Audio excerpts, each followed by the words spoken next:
Uh,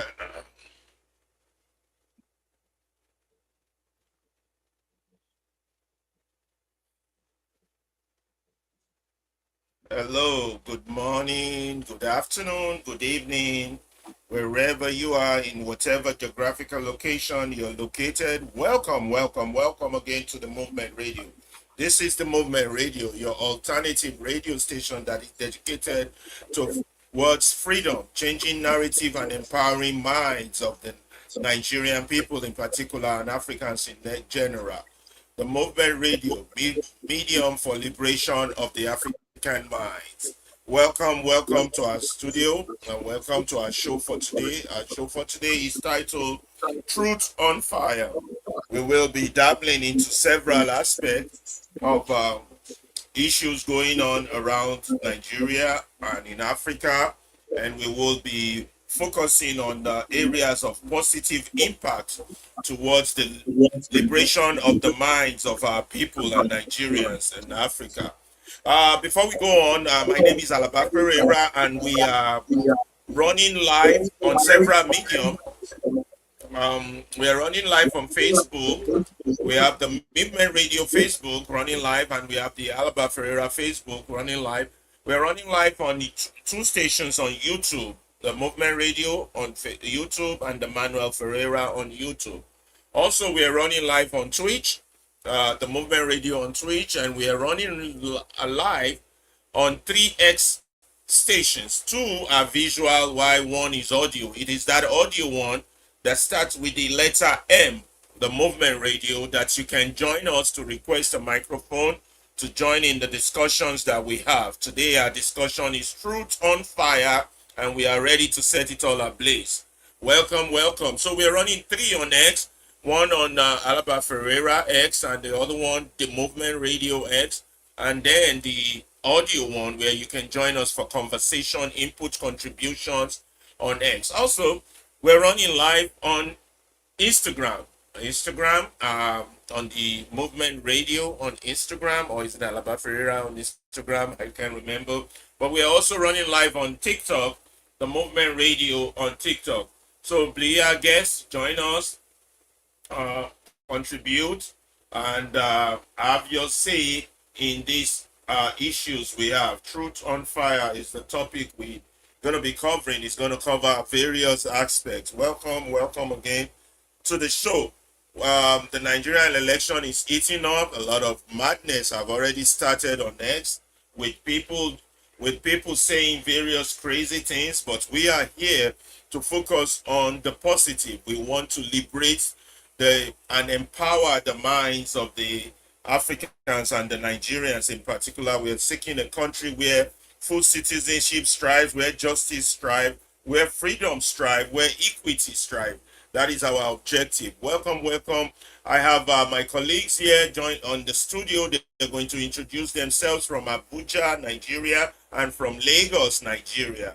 Again, my name is Alaba Ferreira for the Movement Radio here in Chicago, covering our international areas, while Lagos and Abuja colleagues covers the Nigerian territory. We will be bringing you all this from all those social media that we highlighted: Instagram, X, YouTube, Facebook, TikTok. So we are here on all stations running full banners, full engine, and welcome. Uh, we are moving towards freedom in the Movement Radio. We are changing narratives. We are empowering minds. We are the Movement Radio, movement for liberation of the African mind. I'm handing over the microphone now to Abdullahi Salisu from Abuja. Salisu, take over. Okay, good morning, good afternoon, good evening, wherever you are. Studio time check here in Abuja is 12 minutes after 6. It's the calm and cold evening right here. And this is Movement Radio, the voice of liberation, where we come here every evening, Tuesdays, Thursdays, Saturday, and Sunday to make sure we talk about issues that will liberate the mind, will empower the mind, educate, and enlighten. And all this is for our own collective good. That's the Nigerian project. The Nigerian project, which will result at the end of the day, bequeathing a country that will be good for all of us, for our children and great grandchildren yet unborn. So we welcome you to Movement Radio. I remain Abdullah Salisu Aliyu. Today we are going to be going into different issues. Today we are not specific in one particular issue, but that's why we said food and fire. So and we look forward for your contribution across all the social media platforms. YouTube, X, Facebook, Instagram, TikTok, Twitch, all round. We are firing on all fronts. So we expect your response, your comments, your opinion. So as the political season gets intense, so which we will get what will get hard on our work because our own aspect is the truth and always getting the facts and giving it to you as it should be. Not campaigning for anybody. We are not partisan here. We are what we are all for the truth because what we want to achieve at the end of the day is liberating the mind. So thank you, thank you. We look forward for a smooth ride back to Lagos. Thank you very much indeed. It's 6:15 from Lagos, Nigeria. I remain yours truly from the Movement Radio branch in Nigeria, and we are here once again to indeed bring to you very educative, informative, and insightful materials for you to consume, knowing fully well that there's quite a number of junky news items out there. And we constitute a different platform to bring to you very wholesome contents. And our contents today, as usual, as now know as the role for Movement Radio. Say we go break them down for you for our own our Obodo Nigeria, as the language we all of us understand, break them down to you, and of course make it for understand all of these things from every angle. All the news where they hear, all of the rumors where they hear. Now for Movement Radio, you go see the perspective, say, okay, now this kind thing where they think we are nothing explain and well. This is where you get the real perspective to some of the things where you they worry about or understand. So tell somebody, say we don't Tandagidigba once again for today's episode. We don't sit down to analyze everything for you, to break them down for you, so that you go feel understand. When other channels, other medium, they blow big grammar for you. We too sabi blow big grammar, but we also sabi how we go take break them into pieces for you, make you know for they confused. Make they don't go use grammar, take deceive you. All right. So we are here for you 100%. As I said, please use the share button, use the repost button, and let your neighbor know, make you know for day stingy. All right. Make you share the message for your compound people, for your yard people. Make them know, say we are up and direct. And of course, every platform where we stream this thing from, they replayable. And we also have replay broadcast, at intermittent time or now on our big grammar. Every day we be say we no go day live. We go play them for you, make you for see the replay of waiting we do the previous day. So sit down, go grab kuli kuli and akara and granite, make you for enjoy this Obodo episode we will bring for you, where you go learn well on top. Passing the mic back to our producer in Chicago. Oh,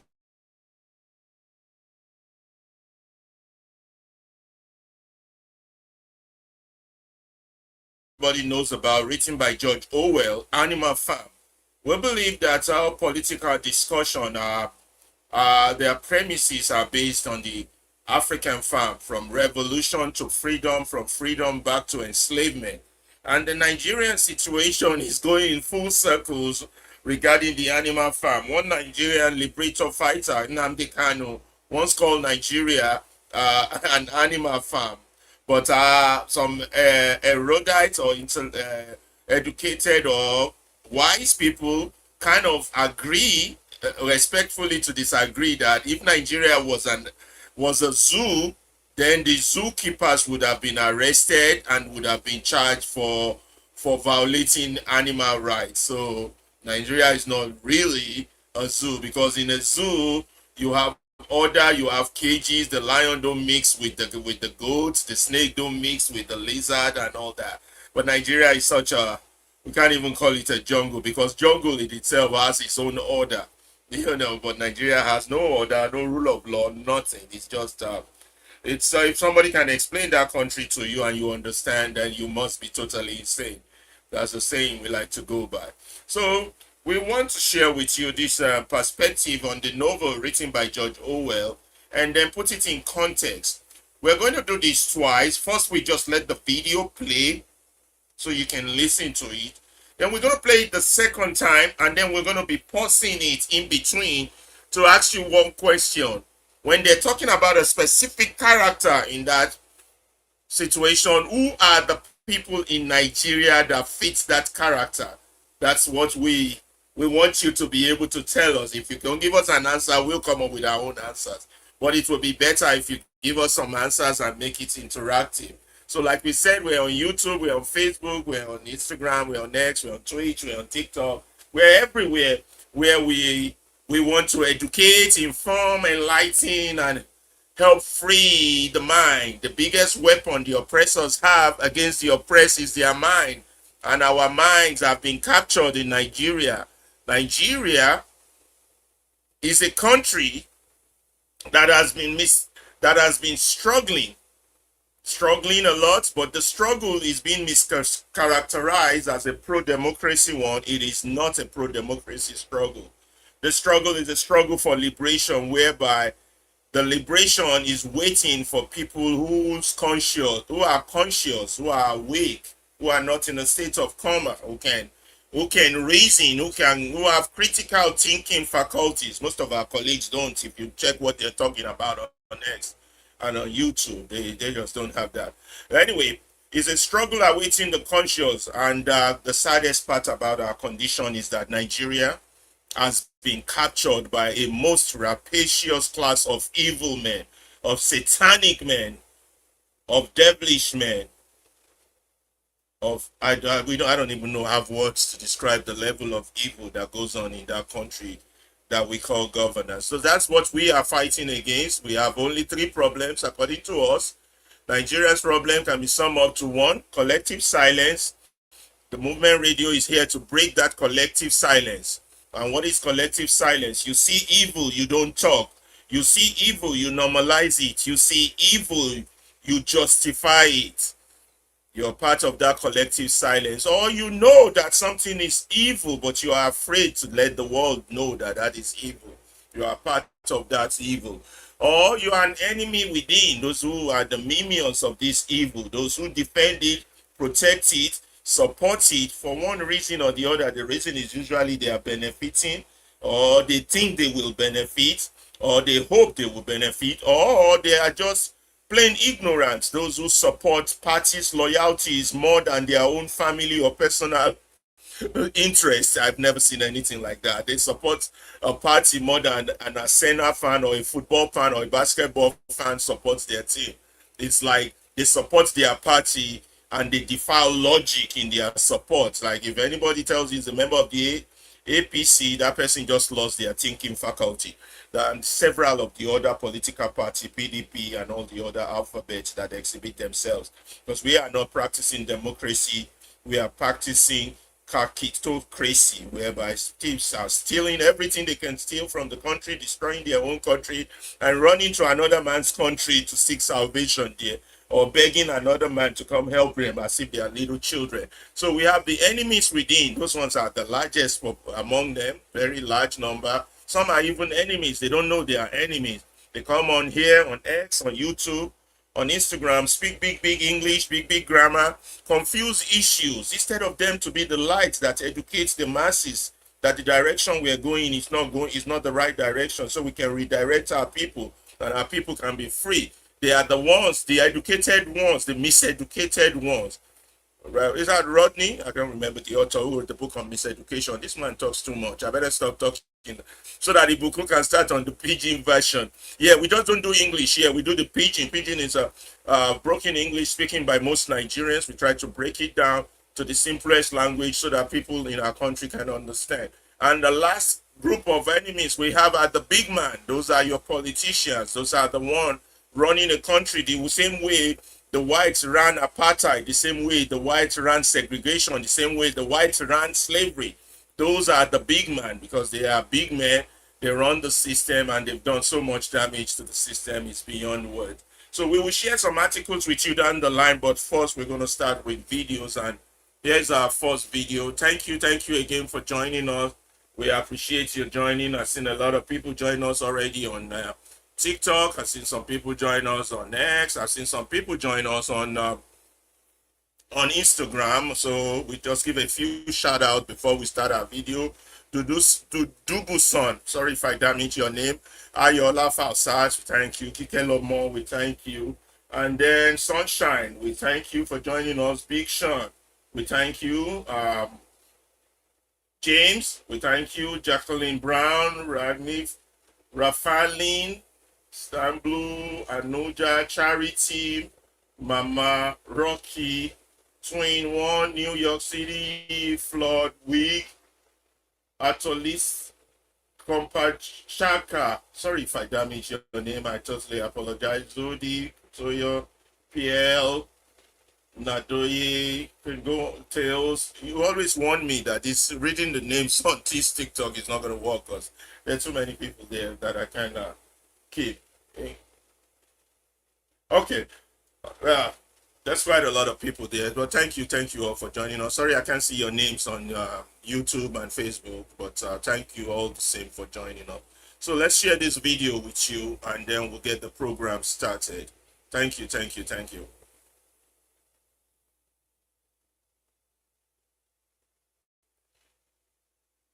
Hello everyone and welcome back to our literature classroom. Today, we are going to explore one of the most famous political novels ever written, Animal Farm by George Orwell. Now, whenever students hear the title Animal Farm, they usually think of a simple question: which animal represents which historical figure? And certainly, that is important. Napoleon represents Stalin, Snowball represents Trotsky, and Old Major represents Marx and Lenin. But as students of literature, we must always go beyond the surface. If that were all Orwell intended, Animal Farm would simply be a political textbook disguised as a story. Instead, Orwell creates something much more powerful. He shows us how revolutions begin with hope, how power gradually corrupts leaders, How language can be manipulated, and how ordinary people can become victims of the very systems they help create. Therefore, in today's lecture, we shall study Animal Farm not only as an allegory of the Russian Revolution, but also as a profound warning about power, propaganda, and totalitarianism. Before we discuss the characters, we must first understand an important literary term: allegory. An allegory is a story in which characters, events, and settings represent deeper meanings beyond their literal existence. In an allegory, every major element symbolizes something else. For example, the farm represents Soviet Russia. The animals represent different social classes and political groups. And the revolution represents the Russian Revolution of 1917. Therefore, when we read Animal Farm, we are actually reading two stories simultaneously. The first story is about animals living on a farm. The second story is about political events that shaped 20th century history. These two layers exist together throughout the novel. Let us begin with the character who starts everything: Old Major. Old Major represents a combination of two important historical figures, Karl Marx and Vladimir Lenin. As you may remember, Old Major gathers all the animals together and delivers a passionate speech. In this speech, he argues that humans exploit animals. The animals work hard. The animals produce food. The animals create wealth. Yet humans enjoy all the benefits. This argument closely resembles Marx's criticism of capitalism. According to Marx, workers create wealth, but the ruling class enjoys the profits. Now, here is something important to notice. Old Major's ideas sound noble and inspiring. He dreams of equality, freedom, and justice. But Orwell deliberately makes him die before the revolution takes place. Why? Because Orwell wants us to see the difference between political theory and political reality. Ideas may be beautiful. Implementing those ideas is much more difficult. This is one of the central themes of the novel. Next, we have Mr. Jones. Mr. Jones represents Nicholas II, the last Tsar of Russia. Notice how Orwell presents him. He is careless, he is irresponsible. He neglects his duties. As a result, the animals become frustrated and eventually rebel. Historically, the same thing happened in Russia. The Tsar's government became increasingly ineffective. Economic problems worsened. Public displeasure increased. Eventually, revolution became inevitable. This teaches us an important political lesson. Most revolutions occur not simply because people want change. They occur because existing governments lose their legitimacy and authority. Now we arrive at the most important conflict in the novel, the struggle between Napoleon and Snowball. Snowball represents Leon Trotsky, while Napoleon represents Joseph Stalin. As readers, we immediately notice their different personalities. Snowball is intelligent, energetic, and enjoys debate. He develops plans to improve the farm.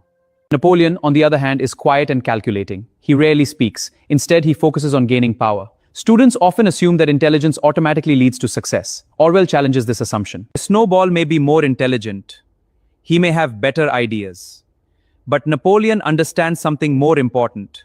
He understands power. While Snowball spends his time making speeches, Napoleon works quietly behind the scenes. Napoleon secretly trains the puppies. Those puppies later become his private army.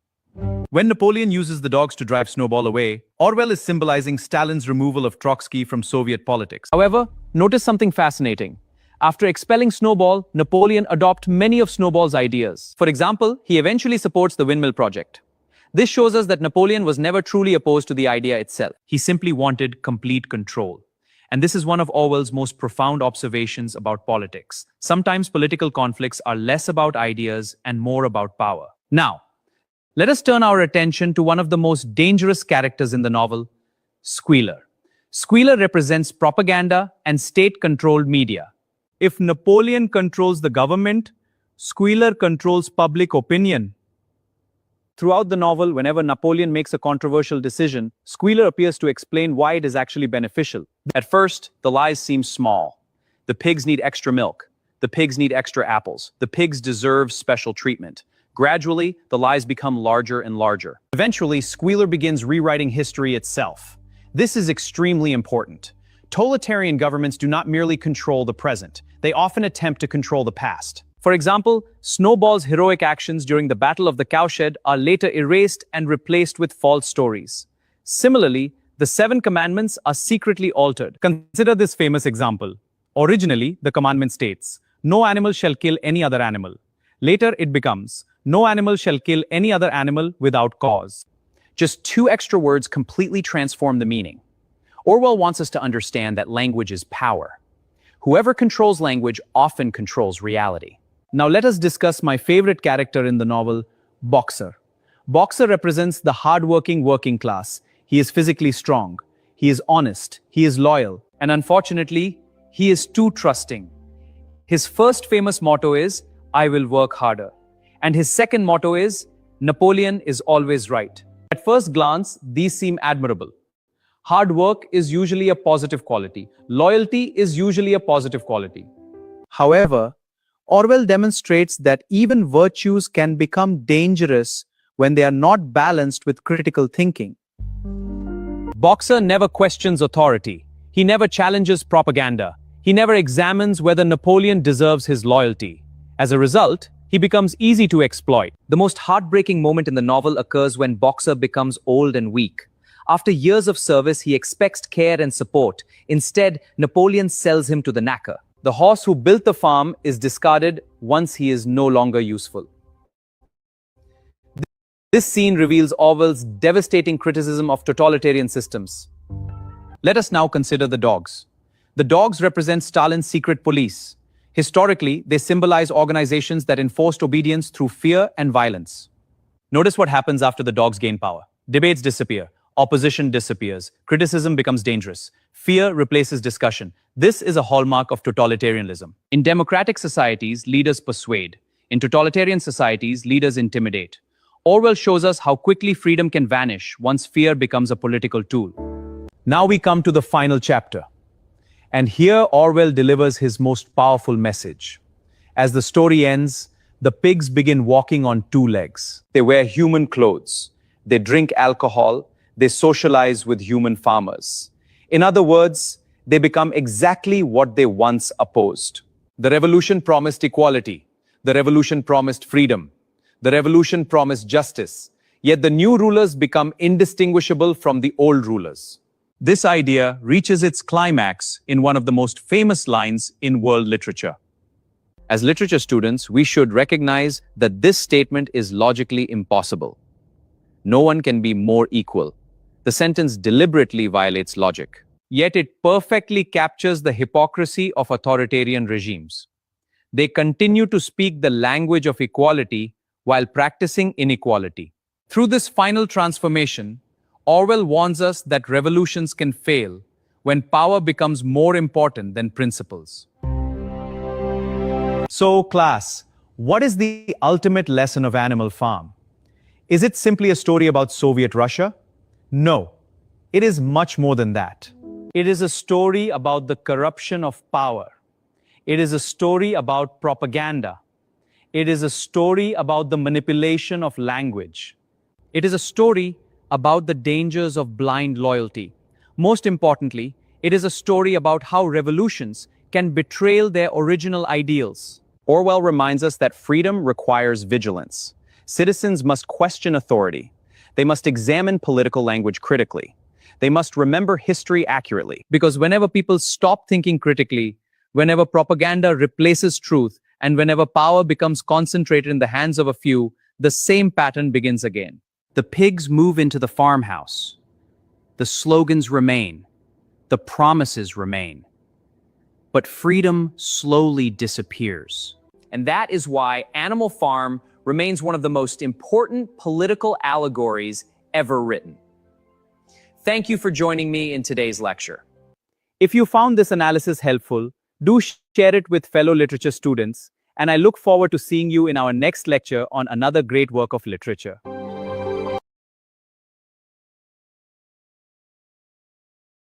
Okay, before we do it the second time now we'll play for each character it talks about. We want to find the Nigerian version of those characters.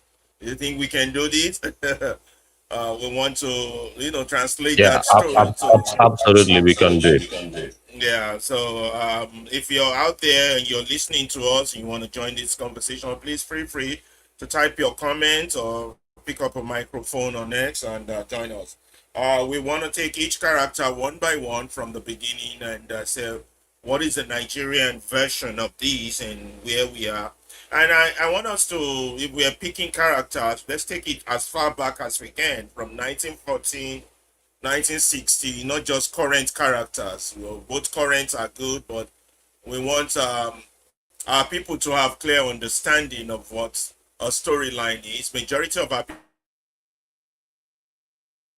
percent may not, or 95%. And for those who can engage us in this, will probably be less than 4 or 5% in terms of the 200 million population that we have. But either way, let us start.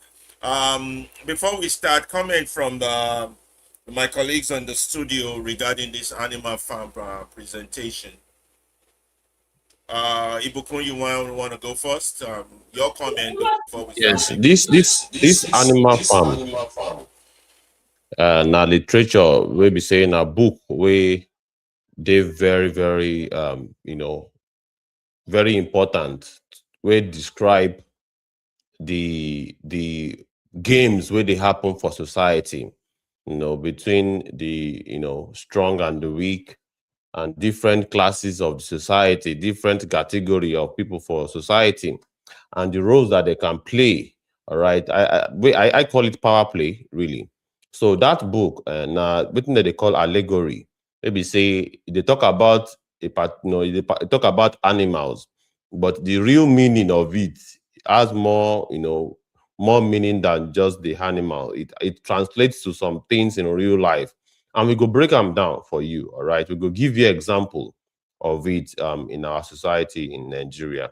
Come, and you can also at the comment section, give examples and participate with us as we are breaking it down in the studio here. So just like the story for inside Bible, maybe say some of the stories is that they call them allegory. Maybe say now animals, but it have a more impact as all of the story where Jesus they talk about for inside Bible now. Maybe say you go talk about animals, you talk about things, but the meaning of it is beyond those animals or things that he's talking about. So we will do a bit of those today in our broadcast. So come with us. Passing the mic to you in Abuja. Okay, thank you for that explanation. And actually, when to anybody that knows the Animal Farm, when you read the book is quite interesting and it depicts a lot of characters. That when you look, even if we didn't go history land, anybody that is up to 20 or up to like let's say 25 in Nigeria should be able to at least pinpoint some individuals, some institutions that are clearly described by all these characters in the Animal Farm. As it is said, it is an allegory which animals are used to represent human characters. And actually, Orwell did a very good and wonderful job, and is clearly depicting because the situation, the way he picked, he described a situation far away from Nigeria. But when you look at it, you look at it as if he is describing a situation in Nigeria. It does to tell you that politics and governance is global. It's not just in a Nigeria or a particular environment issue. It's depicted every part of the world. It's just only the part that have liberated themselves to get to. And he cautioned us a lot about even the liberation or the revolutionary movement. That along the line, you might have a beautiful or bright idea, but along the line, you might deviate and lose your track and then start doing something. And then he also he cautioned the followers on knowing, okay, if you are moving or you believe in this person, always question the person. Don't just be blindly following, because blind following is what leads to where at the end of the day they don't know that the person that is they are following is all after power. So it's a lot of things Nigerians should be able to understand, more especially when we are in the political season. Some people might sing a lot of things, and then also in relations to political thoughts or political opponents saying this, saying that, saying this, be cautious. At the end of the day, it might just be all for power, not for the liberation of the people. So you have to be very careful, very, very careful. If you have time, you can go and still revisit. Though we are going to help you with that for some of us that will not have time to go and read. Here in the studio, we are going to help you digest it and give you some clear examples as what is happening currently, though we might not directly sometimes call names, but we might pinpoint, we might describe in a very good way for you to be able to understand those characters and then their dangers in the current society that we are living. Let's continue. Sorry, my network tripped a little. So we can continue with our movie Radio Chicago.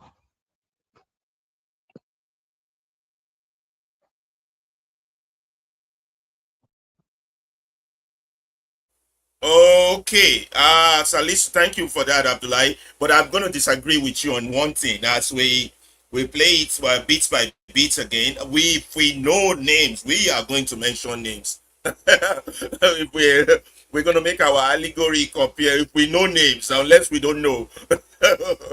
But if we know names from 1914 to the present, or from the time the white man came to our shores to the present, to 1960 to everything, 60, 70, 80, 90, we would name names. That's the only way we can make the story be more practical to our people so they can start to see. And whenever they read the book, they can now see, oh, this person has this character. Oh, or whenever they tell their children to read the book, so we know it is better we know Yes, what I our think you problems mean are. like maybe pointing at the office and the Oh, institutions. okay. That Yeah, will yeah, yeah. clearly tell you who is occupying the seat and what is they doing. Hello, everyone, and welcome back to our Because literature classroom. Today, we are going to explore one of the most famous political novels ever written, Animal Farm by George Orwell. Now, whenever students hear the title Animal Farm, they usually think of a simple question: which animal represents which historical figure? Which historical figure? And certainly, that is important. Napoleon represents Stalin, Snowball represents Trotsky, and Old Major represents Marx and Lenin. But as students of literature, we must always go beyond the surface. If that were all Orwell intended, Animal Farm would simply be a political textbook disguised as a story. Instead, Orwell creates something much more powerful. He shows us how revolutions begin with hope, how power gradually corrupts leaders, how language can be manipulated, and how ordinary people can become victims of the very systems they help create. Therefore, in today's lecture, we shall study Animal Farm not only as an allegory of the Russian Revolution, but also as a profound warning about power, propaganda, and totalitarianism. Before we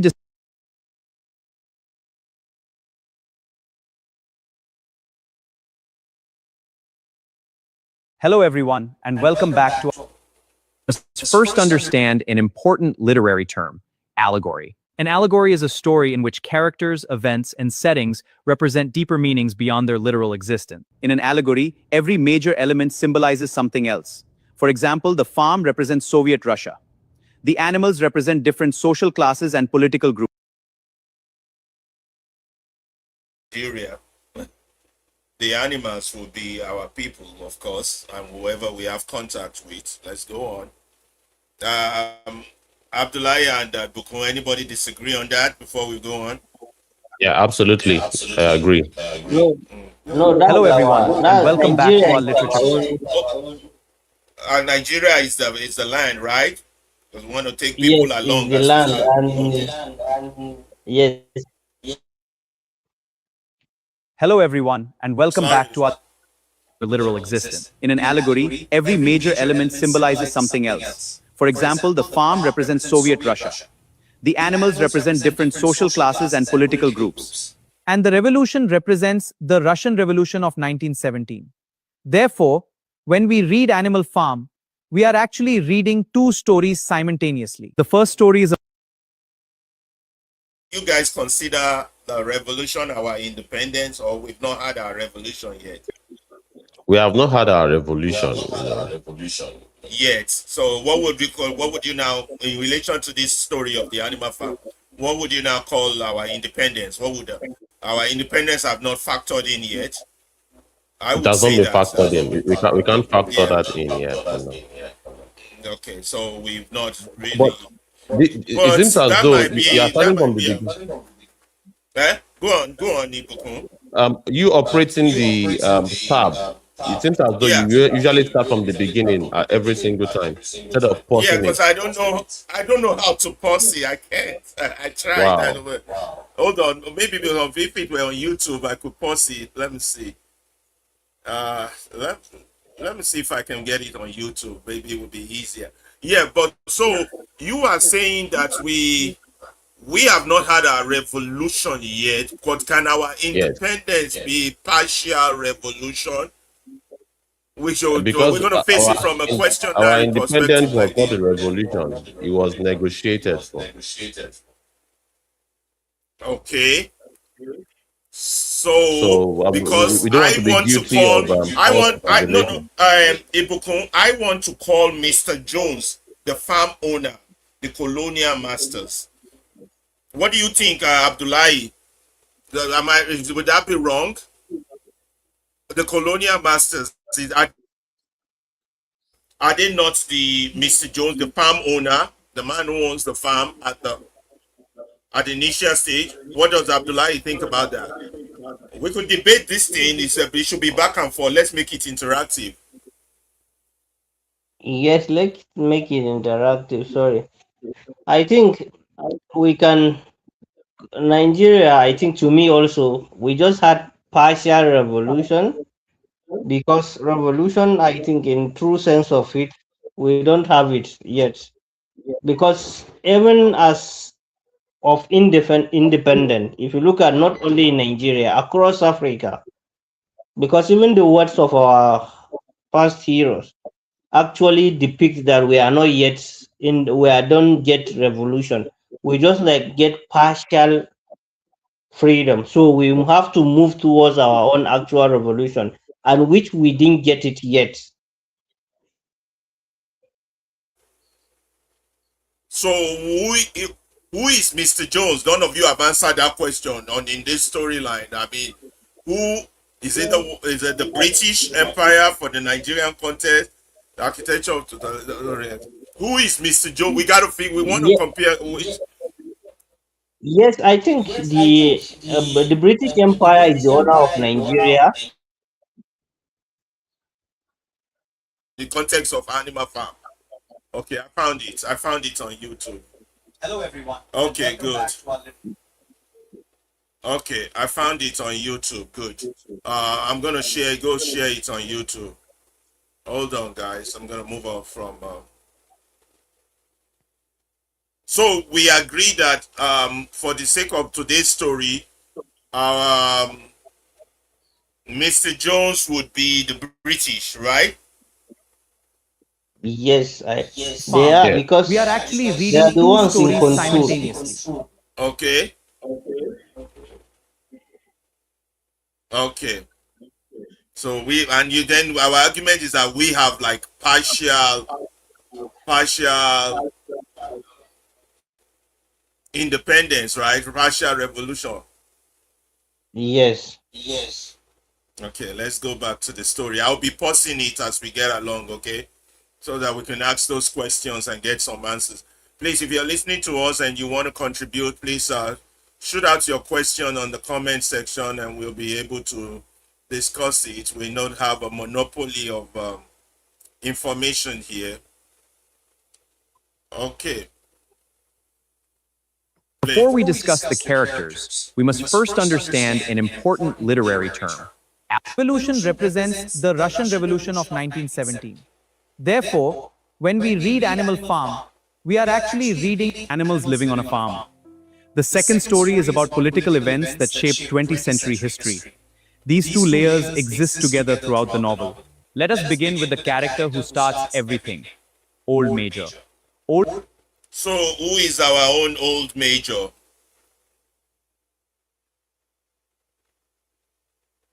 Do we have an old major? Are those the Awolowo, the Saudana?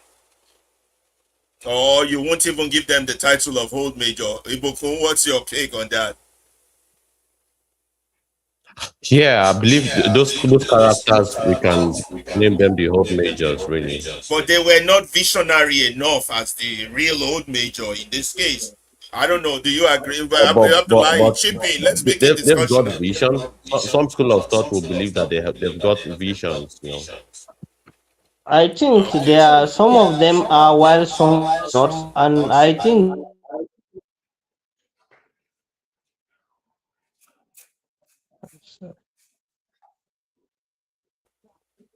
I think sorry. Salisu. Okay, yeah, please proceed, Mr. Yes, Abdullahi. my network is just tripping. And the old major, I think, to me, can you hear me? Yes, you're audible. Okay, I said our all those nationalists, I don't regard them as the old majors because if you look at it in the real sense, even them, they are not. Maybe to me, I might think that even the old majors are not yet present in our society. because most of them, what they went, they go there, even them, they don't know what they are taking, what they are. Yeah, Abdullah, I agree with you. I don't think we have old majors yet in the full contest. Some would argue that maybe Awolowo comes close, or Azikiwe come close, or Tafawa Balewa come close, but I don't know. They didn't have that. It looks like they were not fully prepped. They were prepped by the British to have more of a British way of thinking, not the Pan-Africanist way of thinking. Am I right on that? I don't want to damage the Yes, historical you figures' are name. absolutely right. Because if you look at them, because if you look at them, most of them are being trained by the British. So they think more of the British ways. That was why most of the 60s went so wrong, because everything that happened to us in the 60s was British directed. From the first coup, second coup, from the first coup, second coup to the Civil War, there was the input of the British embassy in it that really messed us up. So they were thinking in line with the way the British were thinking, not the way a real African or a Pan-Africanist or a real Nigerian should be thinking. You understand? It's like Yes, they look like the dogs the British bred for their own purpose. Ibukun, what do you think? yes, that's why I I want said us to that have this even them, they don't intellectual know what debate. they are collecting. I think you are right. Yes, I agree with you. Movement So radio. we've never really had an old major, to be honest, the dreamer of a revolution to take a yeah, that's funny though. Anyway, let's continue. This is That is like a tragedy. But that's our own conclusion. If anybody is out there that disagree with us, please grab the mic or make Yes, your that's why. comment. Sorry, I think across Africa we just have few of them. Okay, across good. Let's talk across Africa. That's good. Who would I would say But in Lunumba. Nigeria, I would say yes, across the likes of Africa. Lumumba, Kwame Nkrumah. Lunumba, Thomas Sankara. Sankara would be an old Yes, major. Who else? Who else we got across Africa? Well, somebody with a revolutionary mind, a Pan-African mind. Ture. You mean Kwame Nkrumah? Yeah, Kwame Nkrumah also is well, but there's an individual called Kwame Ture also. They call it. It's also called Topical Michael. Okay. So though at least we have a few old major in Africa, but they were quickly killed off by either the CIA or the British or the French. Any old major we had among us. Yeah. Oh, Can Steve there's a Biko, can Steve Biko also? yes, Steve Biko. I almost missed Steve Biko's name. That's true. Steve Biko definitely was an old major. You're right. So we have Steve Biko, we have Thomas Sankara, we have who else? We have Patrick Lumumba. what about that guy that was killed by the Obama administration? Gaddafi, is he an old Gaddafi. major? Yeah, we could. He's a visionary. Yes, He's a visionary. that threatened the empire really. So most of our old majors were quickly eliminated before the seed would grow, like Bob Marley said, Hmm. across That's Africa. crazy. yes. That But is if crazy. any of our audience have any contrary view, you can join it. Who? Did you say somebody has a contrary I, view? I said if any of our audience have any contrary view regarding what we just said, Yes, they can just They chip can. in by mentioning or picking up the mic. Okay, yeah. If anybody's out there that disagree with what we are saying, we couldn't find an old major character in Nigeria, but we found one outside Nigeria within the African context. We believe Thomas Sankara is one, Patrick Lumumba is one, Kwame Ture is one, Kwame Nkrumah is one, and Muammar Gaddafi is one. I can't think of any other ones. Most African leaders have been nothing but major failures. They were mostly designed in the thinking of the British, of the white man. They were the colonialists. Let me not say white man. Let's not race bait here. Okay, that sounds good. Let's move on. Yeah. Okay. Let's move on with the video. Oh, my TikTok just went off. My phone ran out of juice. It's okay. I'm gonna plug it in again. Yeah. So continue. Let's continue. Let's see. Charged. Put this one in and keep it charging. Okay, let's continue. I'll be pausing it for the next guy. Okay, play. Old Major represents a combination of two important historical figures, Karl Marx and Vladimir Lenin. As you may remember, Old Major gathers all the animals together and delivers a passionate speech. In this speech, he argues that humans exploit animals. The animals work hard. The animals produce food. The animals create wealth. Yet humans enjoy all the benefits. This argument closely resembles Marx's criticism of capitalism. According to Marx, workers create wealth, but the ruling class enjoys the profits. Now, here is something important to notice. Old Major's ideas sound noble and inspiring. He dreams of equality, freedom, and justice. But Orwell deliberately makes him die before the revolution takes place. Why? Because Orwell wants us to see the difference between political theory and political reality. Ideas may be beautiful. Implementing those ideas is much more difficult. This is one of the central themes of the novel. Next, we have Mr. Jones. Mr. Jones represents Nicholas II, the last Tsar of Russia.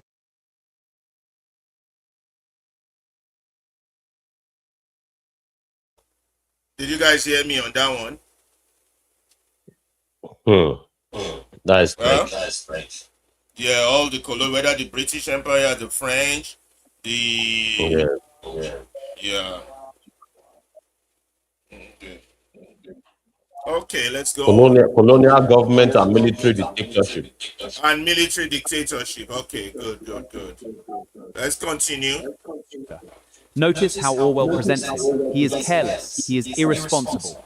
He neglects his duties. As a result, the animals become frustrated and eventually rebel. Historically, the same thing happened in Russia. The Tsar's government became increasingly ineffective. Economic problems worsened. Public displeasure increased. Eventually, revolution became inevitable.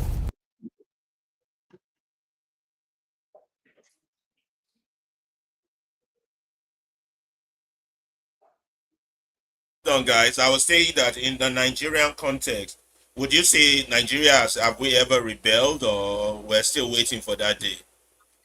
Well, at the scale that is needed, we have not. There have been quite a number of uprisings, but not at the scale of revolution. It might not be a full revolution, but do we even have a partial rebel against the status quo, Yes, the order of things from the British? We have the When and where? the Egba women riot in Oh, Abeokuta the Egba that women ousted the king there. That ousted the king, led by Miss Fumilayo Ransom Kuti, correct? Yes, absolutely. Abdullahi, your contribution on that one. Have we ever had a rebel, whether full or partial?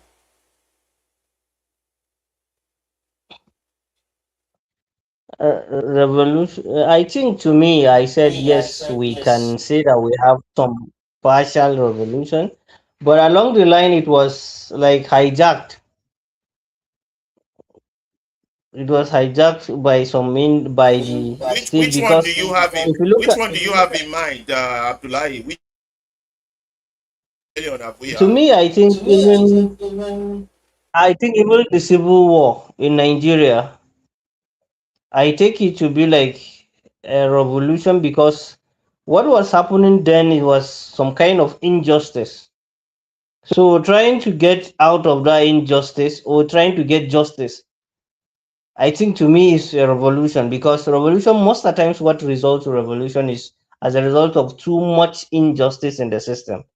So it's just that along the line it was tilted towards different direction. But it's a revolution to me. That's why I said it's a partial or an element of revolution playing itself, but along the line it lose its purpose. Yeah, I want to add that. Yeah, I think also that we've had a few partial. We'll name the Egba riot led by Miss Fumilayo Ransom Kuti. I would say the first coup, 1966 coup, was a partial, but that one too was hijacked. Overtake, don't overtake, Yes, overtake. I would because say the even Civil that, War. sorry, Come on, go on, even that's go why on. even the 1966 they name it a revolution. I take it, but the reason why one will not say that is a revolution because immediately after the coup, some things started playing out that is not actually a revolution. So we have some semblance of revolution in Nigeria, but all of them are we can't just rate it as something very tangible. Yeah. Would you consider the Moritz Allah coup a partial one? Because I was going to leave that alone and go straight to the NSAS. I think NSAS was no, was it the June 12th? I don't know. Was there anything in recent time that looks like a, we know we don't have a full one, but a partial that was hijacked or misdirected? Did we have any? Yes, I think to me the June 12th, 1993 election is a revolution because then if you look at the system, almost the entire country is like aggrieved that they want something different from the existing status quo. So, but along the line, it was also hijacked. Had it been the 1993 election succeeded and a government is formed, so then that time the unification of the people and that at that time because it's because the people there are what are conscious people. That's why even when the annulment came, some people still continue fighting till we get to where we are in 1999. What about the driving away the military to the barrack? Would that be considered partial, or that was just a deception on stage? The 1999, what do you call it? This current democratic process. I think it's a deception on stage. I don't think it even qualifies to be called anything partial. I think they just changed uniform from khaki to At that agbada. time, the intention was what to change the system. But the people that hijacked, that's why we say it was hijacked by the current people that are what ruling the country. What do you think?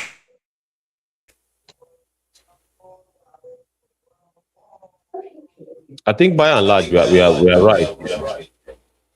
I Still think I nobody would in our. Go on, Ibukun. Sorry about that. yes My I would fault. I agree with what has been said so far. Yes, and from our S platform, there is no request so far so good. My house is on Okay. it very Okay, carefully. good. Okay, good. Let's continue. Okay, let's continue with the video and then we'll see. I'll be pausing it to bring out the discussional points in each one. Okay. This teaches us an important political lesson. Most revolutions occur not simply because people want change, they occur because existing governments lose their legitimacy and authority. Now we arrive at the most important conflict in the novel, the struggle between Napoleon and Snowball. Snowball represents Leon Trotsky, while Napoleon represents Joseph Stalin. As readers, we immediately notice their different personalities. Snowball is intelligent, energetic, and enjoys debate. He develops plans to improve the farm. Napoleon, on the other hand, is quiet and calculating. He rarely speaks. Instead, he focuses on gaining power. Students often assume that intelligence.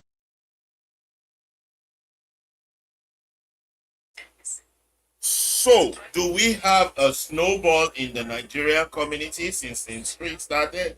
And do we have a Napoleon? I know we have I know Babangida is a Napoleon. That I know for sure. I know about that. That I know for sure. And Eziogu, Kaduna Eziogu. Yeah, okay. Kaduna Ezegu might be snowball, but I know Babangida is okay. And then I don't know about Abacha, but okay. Do we have these characters from? Okay, what would you call Obasanjo? Obasanjo is a Napoleon too. The Napoleon too, yes. Okay, let's name names now from 1960 to present.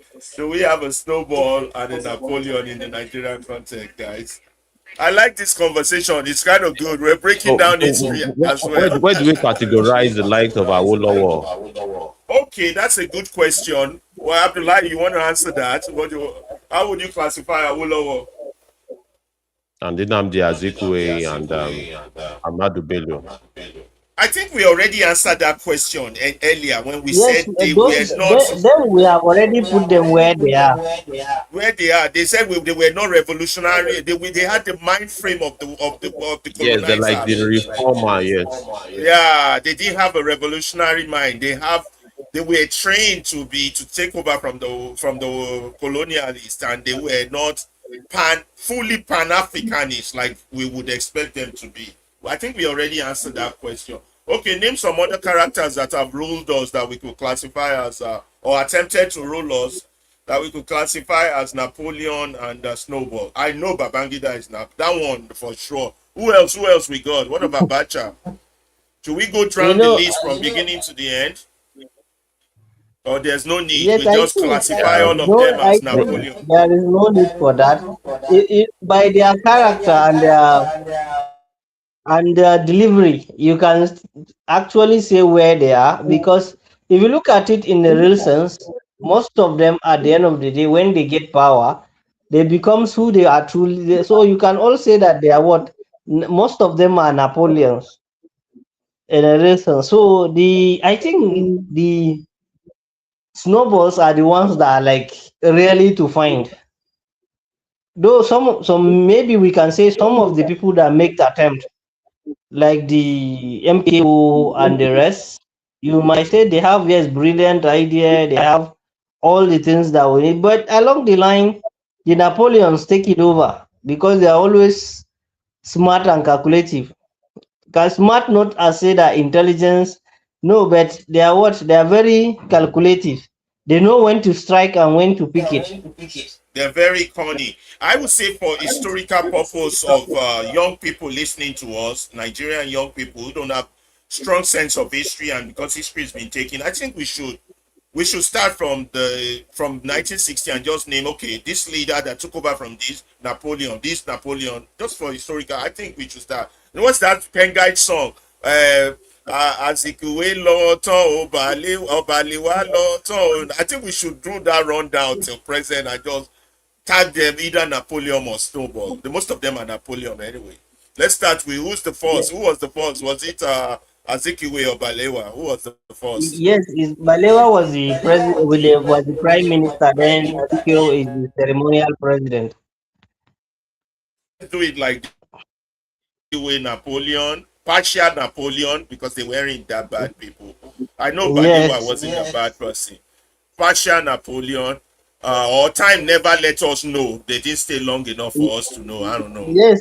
Most of them didn't stay long, so we can just we We can can't say just partial classify Napoleons.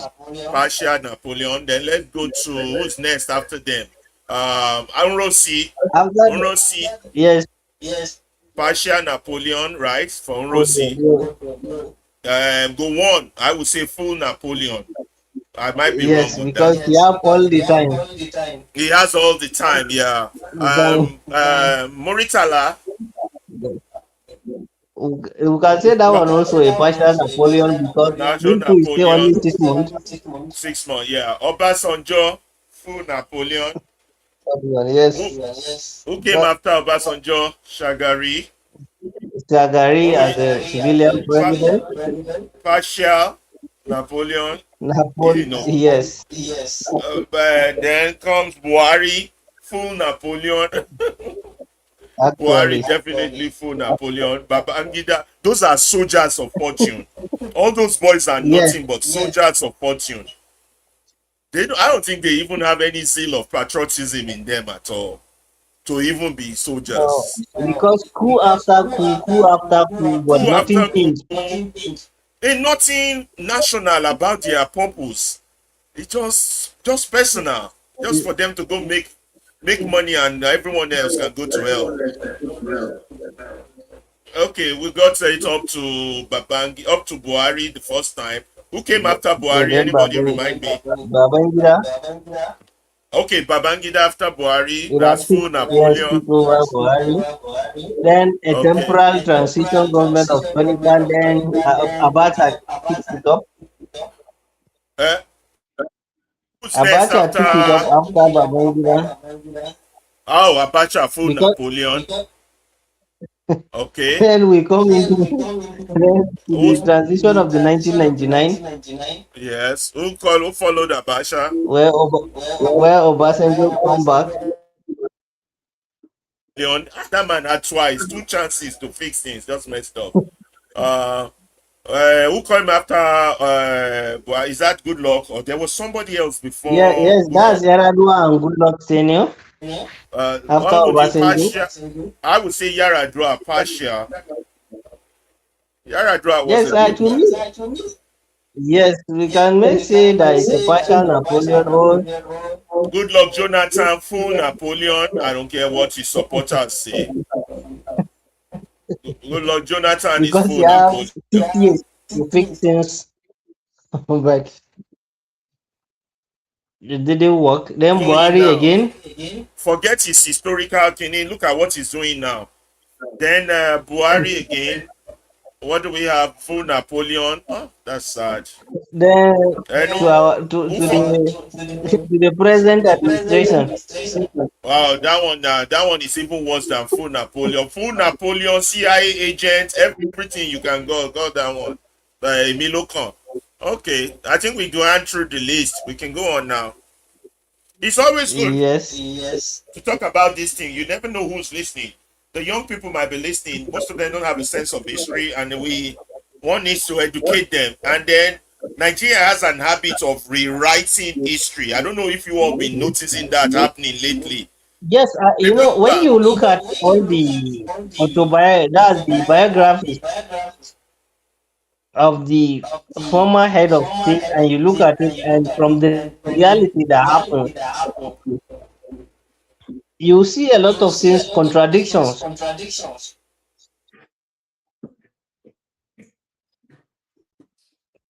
Because I think that's why I'm afraid what the next generation are going to get in relation to our history. Because they are rewriting history. The things we saw happen, they are telling us it didn't happen. Very soon they will tell us the Civil War never happened. You know, they're just rewriting history, trying to deodorize the pig, make themselves historical, create themselves in a new light of what they are not. You know, from Obasanjo's book to my command, to Babangida's book, to Gowon's book, none of them really, they're trying to rewrite history as if we never witnessed history. That's the game they're playing. You know, they're evil and bad, but they're trying to present themselves as good. What do you think, Ibukun? Yes, that is exactly what they would try to do. They wouldn't want the future generation to see them in negative light, so they try as much as possible to sanitize and whitewash the history a little bit. Is the reason why the fact that they even attempted, not attempted, they suspended the teaching of history in our schools, and the one that they have right now is even a more sanitized version of it. So it is quite deliberate, in my view. Okay, let's Even continue if you want to be fair, yeah. you are not supposed to write your history by yourself. Allow the history to say it by itself.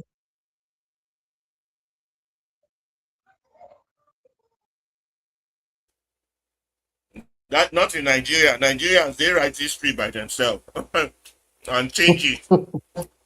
Obasanjo wrote my command.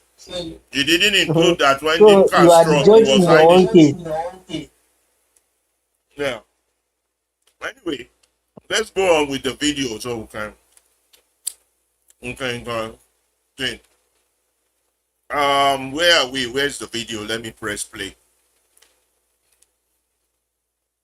Automatically leads to success. Orwell challenges this assumption. Snowball may be more intelligent.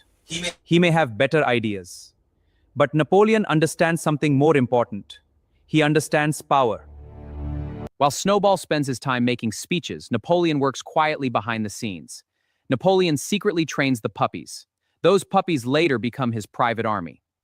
When Napoleon uses the dogs to drive Snowball away, Orwell is symbolizing Stalin's removal of Trotsky from Soviet politics. However, notice something fascinating. After expelling Snowball, Napoleon adopts We called it.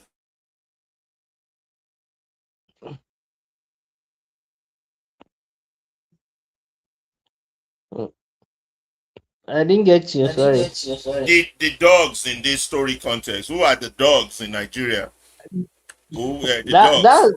that I think the Nigerians, because when you look at this, what this depicts is just the political class. That's the big political class, Oh, and I then think I think it's the this military. you can just say I maybe disagree with you, Abdullahi. I disagree with you, Abdullahi. I think it's the military, the police, the uniform forces are the dogs here.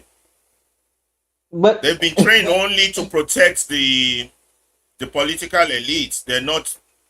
Those are the dogs. Anything, the uniform forces, I would say. What do you think? What do you yes, guys think? they are the dogs.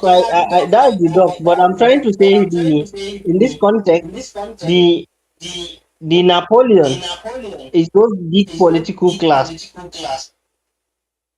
They don't come to debate. They don't argue intellectually. They don't bring any issues. They allow those that will have all the speech, all the issues. They will analyze and finish analyzing anything. At the end of the day, during the election, they will use the might and some of their touts, and then they will chase you away, and they will take over power, and they will retire you by force. You will not have access to that power because they understand how it happens. I agree with you. I like the way you expanded the Napoleons to include all the political elites. It's not just individuals that are Napoleon. All the political No. elites, senators, governors, chairmen, and all these political elites are all Napoleons.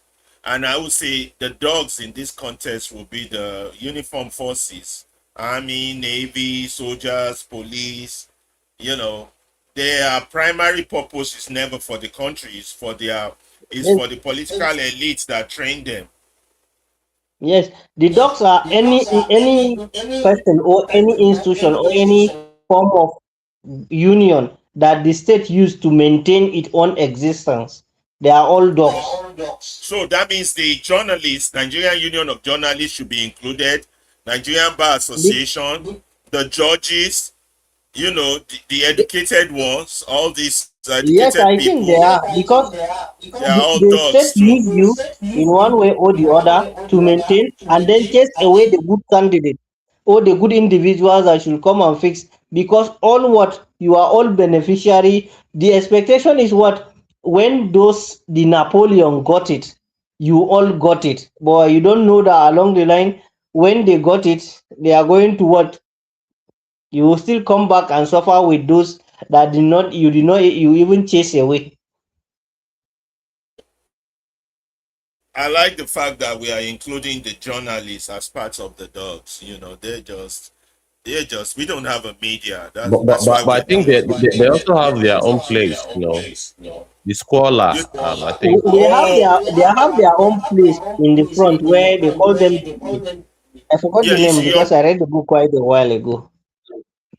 some aspect of our society can have multiple animal character.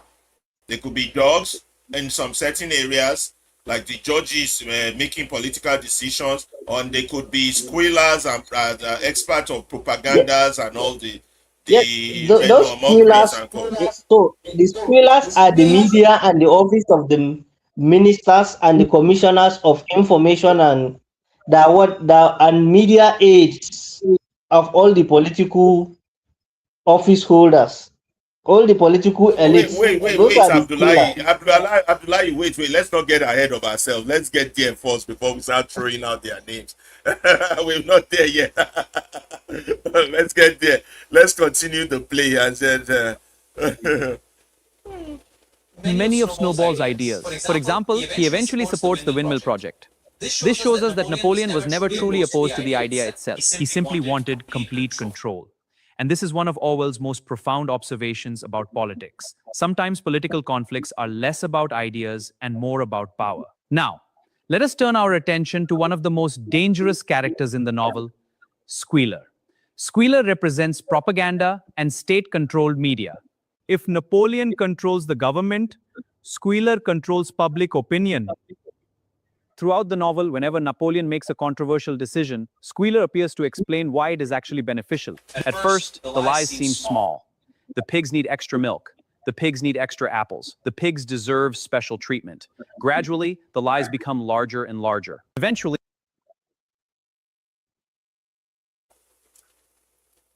Okay, guys, I think the squealer. I know one squealer in Babangida's time. Was it Babangida's time or Abata's? One guy called Chuku Merije. So, what are the squealers of? Who are the squealers of today? Who are the squealers of the past? I would call Abati also a squealer. The media. Then what What's that about guy? Lai Mohammed? Lai Muhammad. What about that guy that works for TVC? The one with the big mouth that just talks a lot of rubbish. Otito Loju, or what does he call himself? Do you remember Yes, his name? Babajide.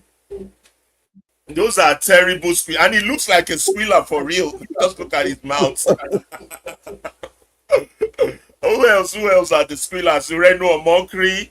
What's the other All one? those, Fanny to me, all the political appointees, media aides, those ones that are created to maintain the integrity of the government. All those PR people, they are all squealers to me. What about those on X? Any squealers on X that you know, Iboko? Or you go on discussions all the time on X? We can name their names.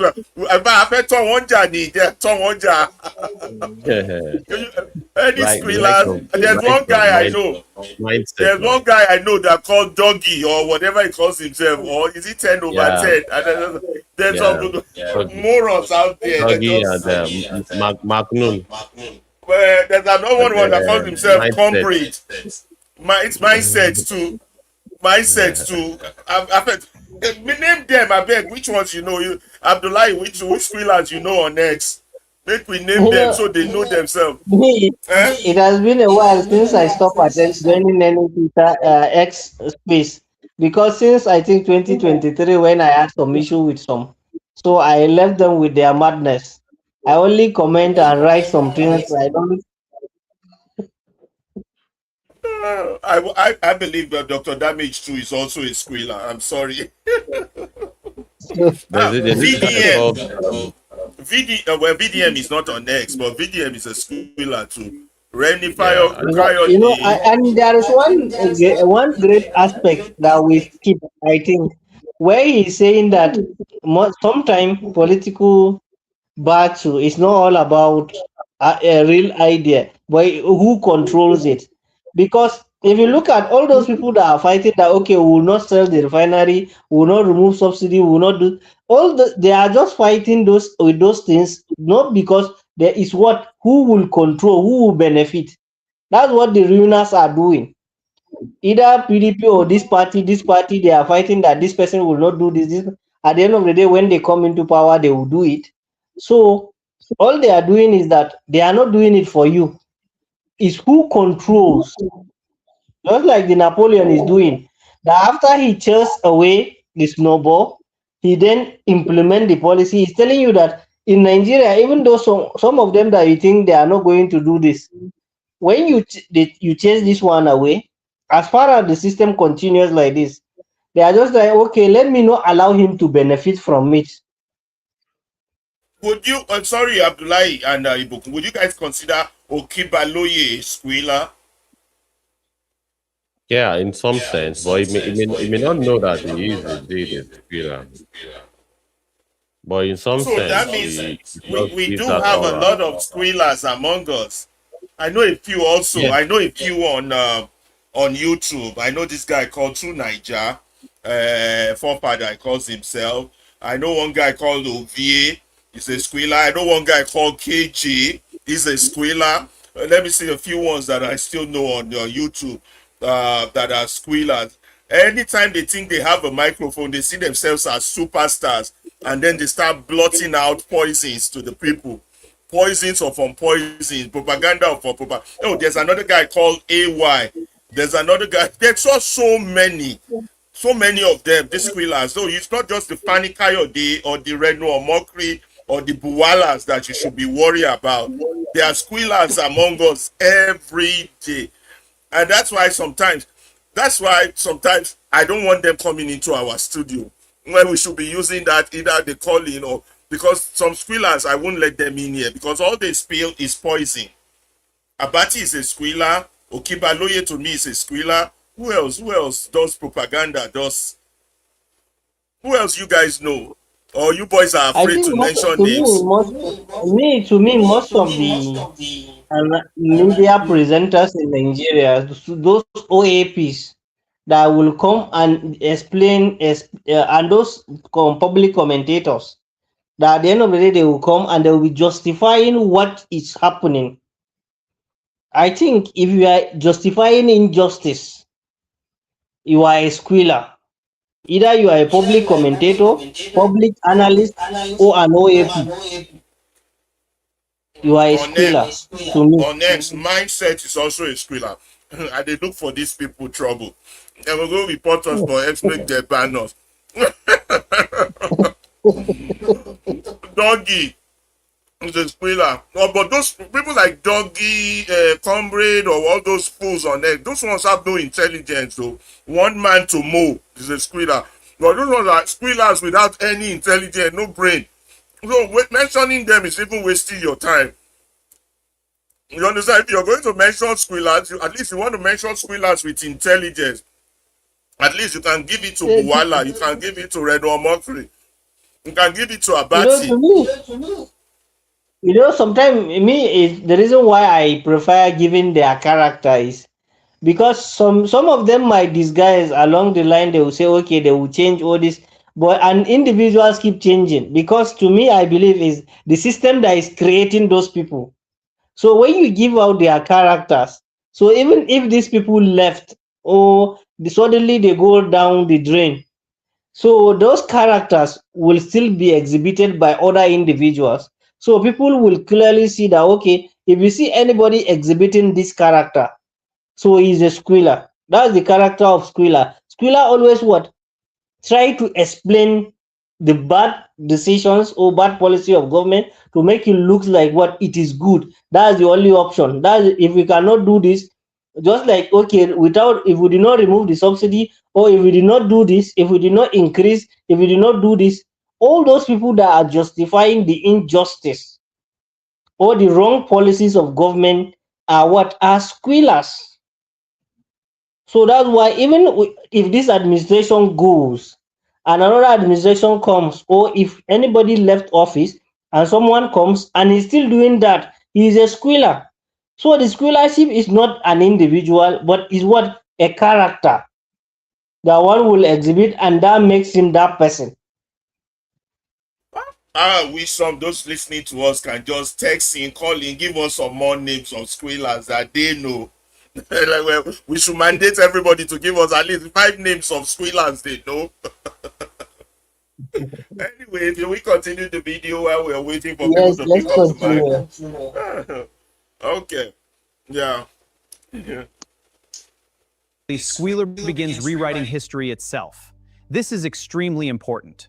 Totalitarian governments do not merely control the present, they often attempt to control the past. For example, Snowball's heroic actions during the Battle of the Cowshed are later erased and replaced with false stories.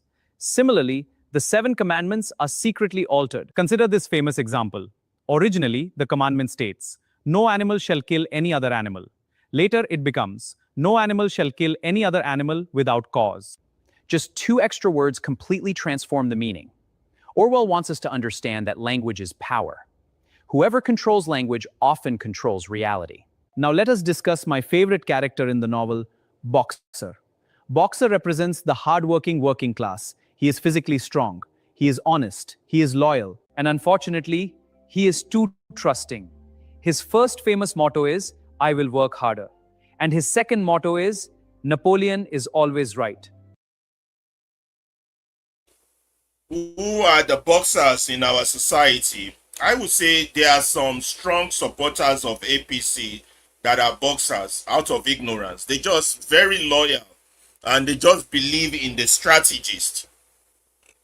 Of the same thing, some loyalists of PDP, of Labour Party.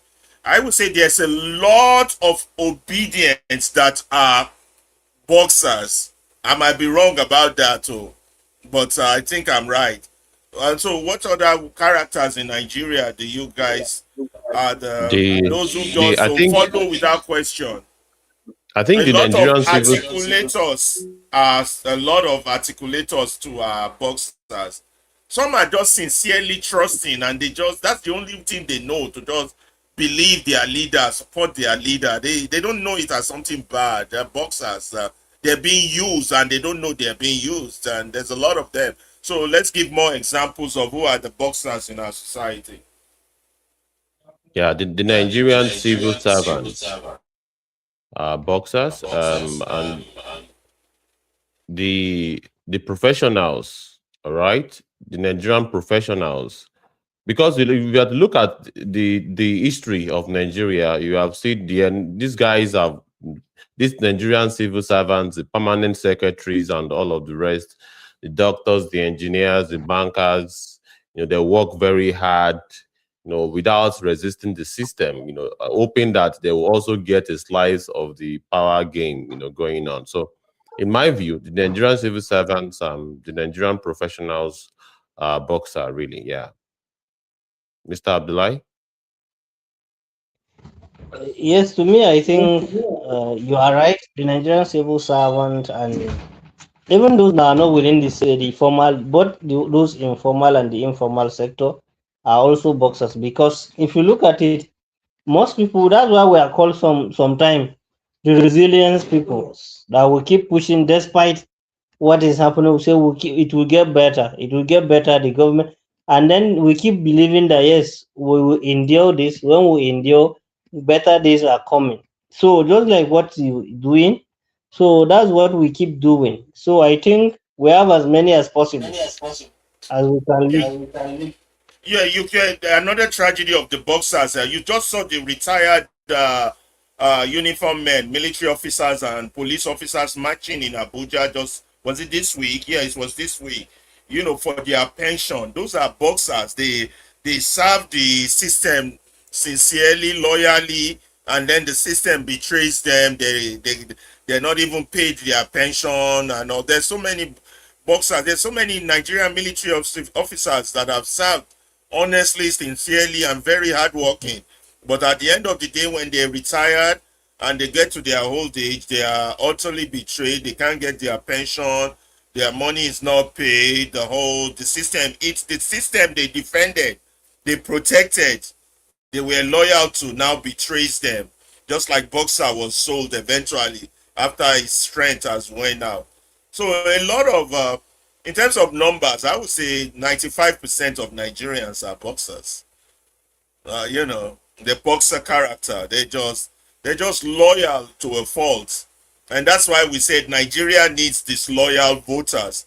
In one of our articles, we had that Nigeria needs disloyal voters. You cannot be loyal to something that is betraying you. That's insane, But a lot of workers, a lot of civil servants, would you consider Nigerian market women and Nigerian farmers as boxers? Abdullahi and Ibukun, can you guys? I think they are, because that's why we said majority of Nigerians have that character, No, because we I keep think adjusting there's another and character readjusting. that is there. There's another, the Clover. I think that the market women, and well, you can also call them boxers to an extent because they work hard. They are Okada riders, and of course, But there's another character that is thing we can explore to depict the Clover is another character that we can use. Okay, let's wait until, let's not get ahead of ourselves. Let's wait until we get there. Let's keep playing the video.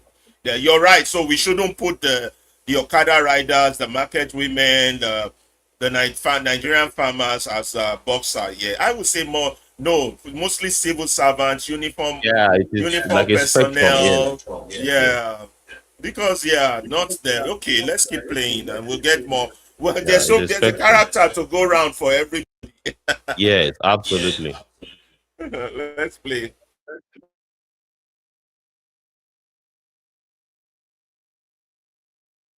At first glance, these seem admirable. Hard work is usually a positive quality. Loyalty is usually a positive quality. However, Orwell demonstrates that even virtues can become dangerous when they are not balanced with critical thinking. Boxer never questions authority. He never challenges propaganda. He never examines whether Napoleon deserves his loyalty. As a result, he becomes easy to exploit. The most heartbreaking moment in the novel occurs when Boxer becomes old and weak. After years of service, he expects care and support. Instead, Napoleon sells him to the knacker. The horse who built the farm is discarded once he is no longer useful. This scene reveals Orwell's devastating criticism of totalitarian systems.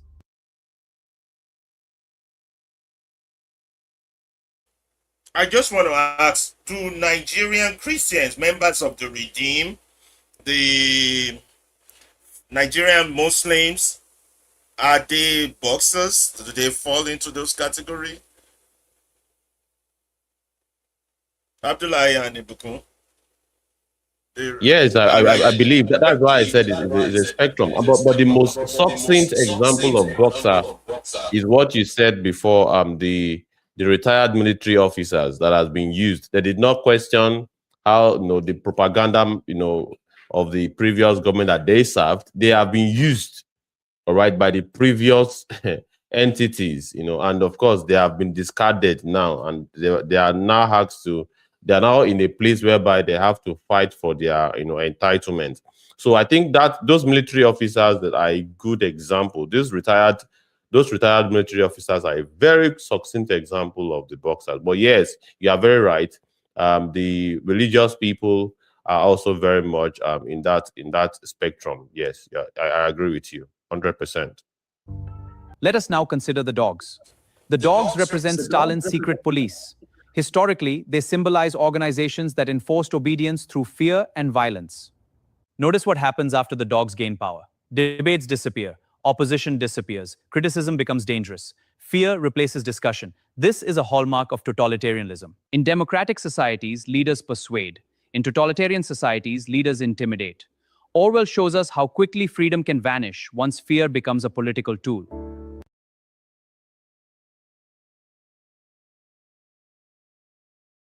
For us to, is it right for us to consider this current administration, the Tinubu administration, as a totalitarian administration? I know that sounds like a rhetorical question, but its advocate will still say, well, there's still democracy in it. You can, I don't know. I'll throw it to both Abdullahi and Ebukuto to chew that one Yes, up. Please make comments if you disagree or agree with our analysis. If you want to, if you're enjoying it, also make comment. If it's pissing you off, make comment. But either way, make comment. Let's know what you're thinking. Continue, Ibukun. Yes, and I agree 100%. With you that they want to project the aura of democracy, but it's in actual sense it's totalitarian. I will also categorize the DSS, among the allegorical dogs that we are talking about here. And what they are doing is very simple, to clamp down on dissenting voices, and intimidate people. All right, we see how they do their antics. So yes, What about in my the view, what about the EFCC? yes, they are also categorized as dogs in my own view. They are the ones that go after selectively. So that is even the reason why it is more totalitarian, because they can freeze accounts at will at the slightest call of the Napoleon in power. So I can categorize this administration as totalitarian. It has all of the characteristics. It's not even propaganda. It has all of the characteristics of a totalitarian administration. Please proceed, Mr. Abdullahi.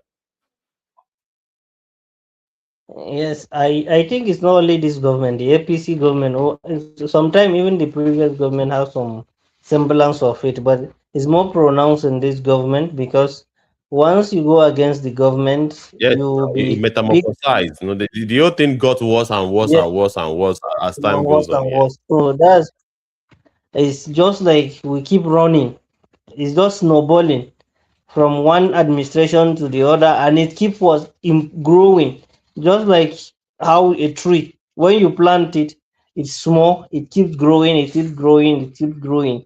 So this government, it has grown in this government more bigger than in the previous administration. So it's a totalitarian system, and then we can say that all the agents, well, it's not only EFCC, DSS, or they are all agents. All the uniform and the military and the paramilitary are all the dogs that what go and pick and do all the works of the Napoleon. So that's why they are all there.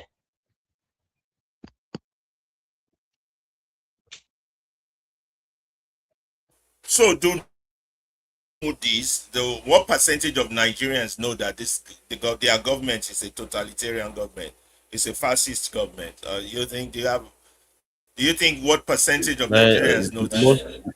the vast majority of Nigerians have absolutely no idea. They know something is wrong, but they can't just recognize it or acknowledge it. Yeah. Many of them even think that they are failures in themselves. They project the failure on themselves.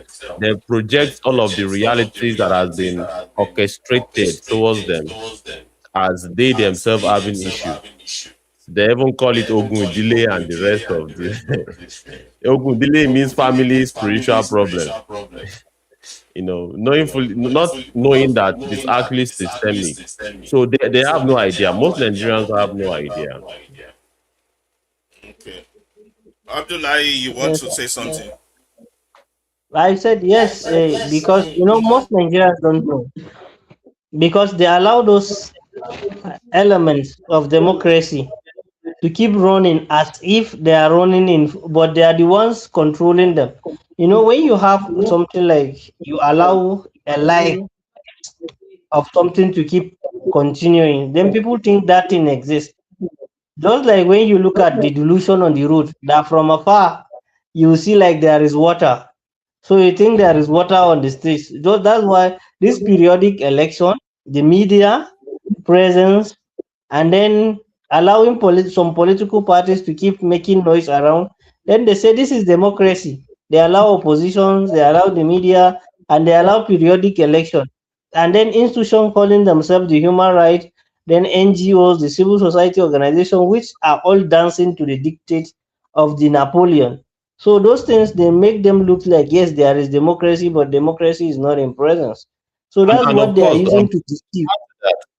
to add to that, the whole voter apathy situation where citizens refuse to participate in the election is a classic example of the reason why it is totalitarian, because people they don't believe in democratic process any longer. They believe that their vote doesn't count. And in a state where votes don't count, and citizens, the vast majority of the citizens have this belief. In this last election, just barely 30% of the voting, electorates participated. So that is an indication right there. People do not believe in the democracy, because if they believe in it, they will participate in it. So that, and of course, if they don't believe in it, it means either consciously or subconsciously, they know that it is a totalitarian regime. Absolutely. So please, that is just my comment about that. Now we come to the final chapter. And here Orwell delivers his most powerful message. As the story ends, the pigs begin walking on two legs. They wear human clothes. They drink alcohol. They socialize with human farmers. In other words, they become exactly what they once opposed. The revolution promised equality. The revolution promised freedom. The revolution promised justice. Yet the new rulers become indistinguishable from the old rulers.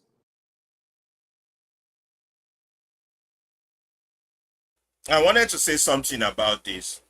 Somebody put a tweet out there one time and said that I don't know if I can still find the video. I probably do when we have time. But so about a tweet out there, one of these content creators with large followership or medium followership, that that's the Kanu's governor, whichever governor that just did the marriage thing, is doing the thing the people want, and that's why they keep voting for people like that. That was his opinion. So I replied that that's an Olodo uprising remark. That's a typical senseless remark, because if you're smart, you will know that in every country, in every population, in every ethnic society, it is only 10% of the people of that society that determines direction. The other 90% are nothing but followers. So if a society remains neutral, it's the fight between the 5% and the 5%. So if 5% of that is the Napoleon versus the snowball, is whoever wins that battle that will take that country in the direction they go. So if the Napoleon 5% win, no, if the Napoleon 5% move up to 6% and the snowball percentage move to 4%, the Napoleon would determine the direction of that country, whether it's China, Russia, or America. So the battle you have to watch is that the battle of that 10%, not the 90%, because the other 90% are just followers. Now, in the Animal Farm, it was battle between Napoleon and Snowball, and Napoleon won. You understand? And so it took the Animal Farm in the direction of Napoleon. The same thing. The tragedy of Nigeria is not for him to be putting the direction of Nigeria on that 90%. It shows that that guy was an Olodo. I will try and see if I can dig up his video. I did send you to you guys. I think you know the video I'm talking about. I don't know the guy. I don't stay tuned with people's name. So in Nigeria, the tragedy we have is that our 10%, which are mostly elites, elites are usually the ones that form that 10%. So let me talk about America. In America, they are 10%. They have about 8 determines the direction of their country in the positive direction. China, I don't know what percentage, but they determine the direction. Russia, the same thing. In Nigeria, out of that 10% that determines direction, 9% are of the Olodo uprising generation. They are the Napoleons, they are the Tinumbus, they are the Babangidas, they are the Obasanjos. Those are typical Nigerian characteristics. So the other 1%, which are the Felas, the Ganifawe in me, are just 1%. The you that is talking now, the me and you and all this, we're just 1%. So it is those 10 battle of that 10% that determines a country's direction.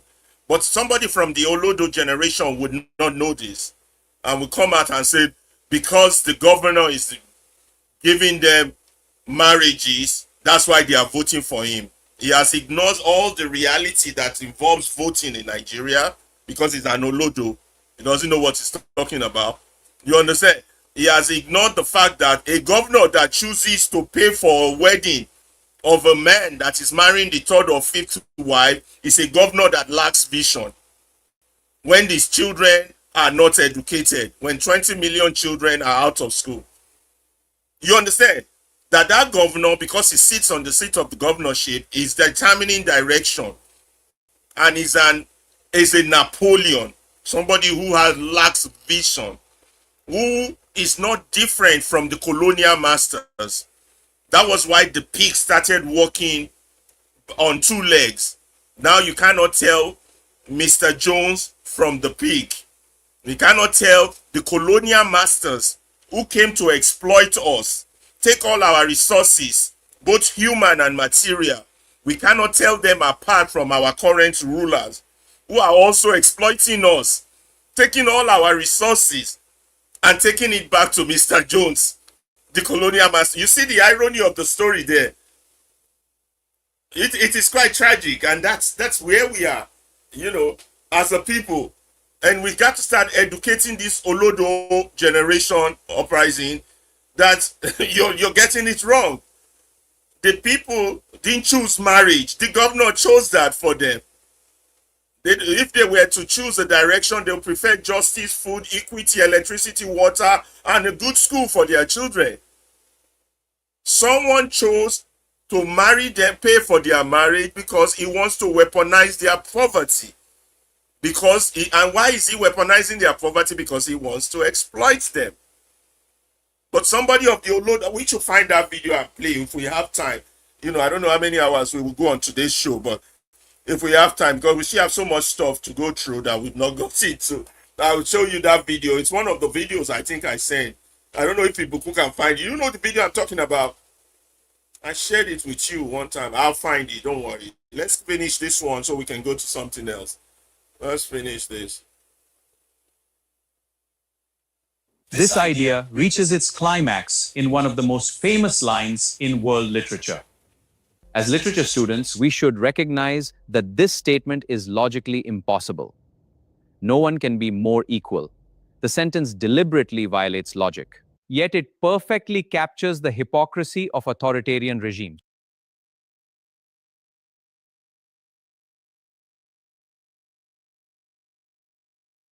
And we see that a lot with our elites or those that defend totalitarian.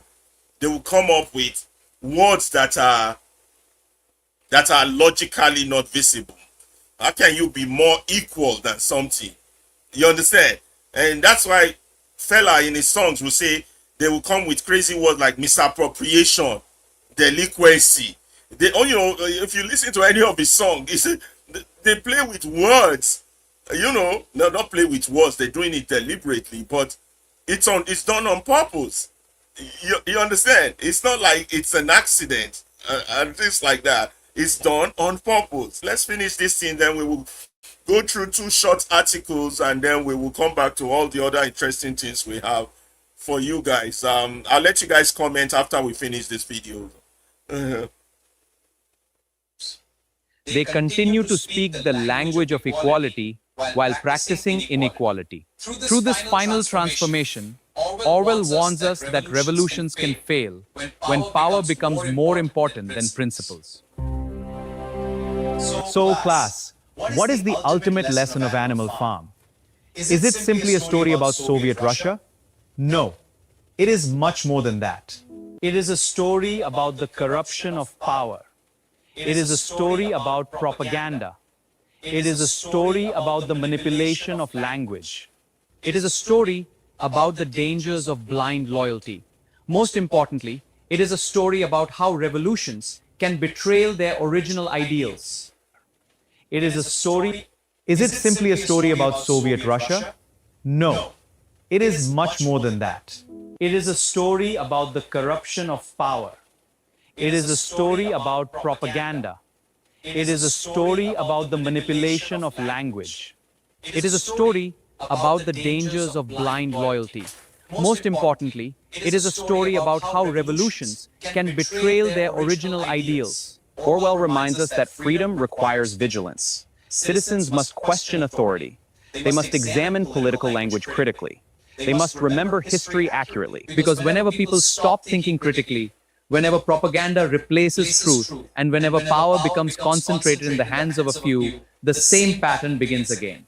The pigs move into the farmhouse. The slogans remain. The promises remain. But freedom slowly disappears. And that is why Animal Farm... Is it simply a story about Soviet Russia? No, it is much more than that. It is a story about the corruption of power. It is a story about propaganda. It is a story about the manipulation of language. It is a story about the dangers of blind loyalty. Most importantly, it is a story about how revolutions can betray their original ideals. Orwell reminds us that freedom requires vigilance. Citizens must question authority. They must examine political language critically. They must remember history accurately. Because whenever people stop thinking critically, whenever propaganda replaces truth, and whenever power becomes concentrated in the hands of a few, the same pattern begins again. The pigs move into the farmhouse. The slogans remain. The promises remain. But freedom slowly disappears. And no, it is much more than that. It is a story about the corruption of power. It is a story about propaganda. It seems that It is a story about the there's a manipulation repetition of going on. language. Is it It is a deliberate? story want about it the to repeat dangers of twice so blind that we loyalty. can get the key Most reason importantly, why it we is are a story doing about this. how revolutions You can understand? betray their original ideals. Orwell reminds us that freedom requires vigilance. I want it to repeat Citizens twice must so we question can get the authority. real They idea of must what we are examine doing, political why language we are critically. doing this. They must remember history accurately. Because whenever people stop thinking critically, whenever propaganda replaces truth, and whenever power becomes concentrated in the hands of a few, the same pattern begins again. The pigs move into the farmhouse. The slogans remain. The promises remain. But freedom slowly disappears. And that is why Animal Farm remains one of the most important political allegories ever written. Thank you for joining me in today's lecture. If you found that, most importantly, it is a story about how revolutions, it is a story about the dangers of, it is a story about the manipulation of language, it is a story about the corruption of power, it is a story about propaganda, it is a story about the manipulation of language, it is a story about the dangers of blind loyalty. Most importantly, it is a story about how revolutions can betray their original ideals. Orwell reminds us that freedom requires vigilance. Citizens must question authority. They must examine political language critically. They must remember history accurately. Because whenever people stop thinking critically, whenever propaganda replaces truth, and whenever power becomes concentrated in the hands of a few, the same pattern begins again. The pigs move into the farmhouse. The slogans remain. The promises remain. But freedom slowly disappears. And that No, it is much more than that. It is a story about the corruption of power. It is a story about propaganda. It is a story about the manipulation of language. It is a story about the dangers of blind loyalty. Most importantly, it is a story about how revolutions can betray their original ideals. Orwell reminds us that freedom requires vigilance. Citizens must question authority. They must examine political language critically. They must remember history accurately. Because whenever people stop thinking critically, whenever propaganda replaces truth, and whenever power becomes concentrated in the hands of a few, the same pattern begins again. The pigs move into the farmhouse. The slogans remain. The promises remain. But freedom slowly disappears. And that is why Animal Farm remains one of the most important political allegories ever written. Thank you for joining me in today's lecture. If you found this analysis helpful, do share it with fellow literature students.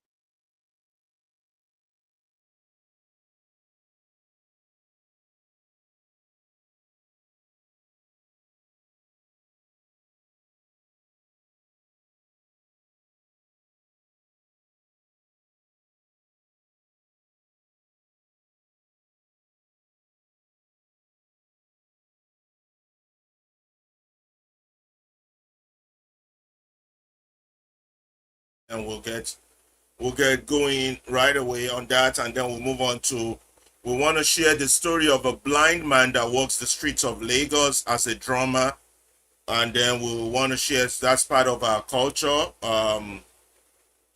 you know, and then we'll, hypocrites. Okay, let me get this done and then we'll get going. Okay.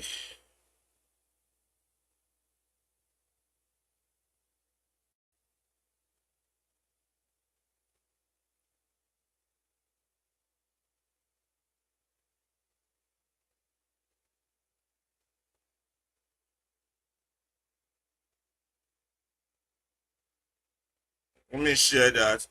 Any comment from you guys while I'm sharing? You guys want to mention, repeat our jingle, our purpose for the people listening, and ask them if they want to join us.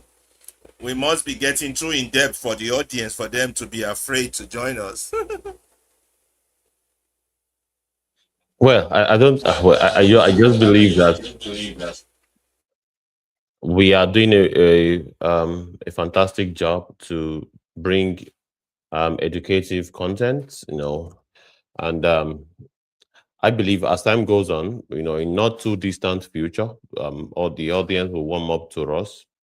They would begin to participate. They want to get familiarized with us. They want to know exactly what we are all about.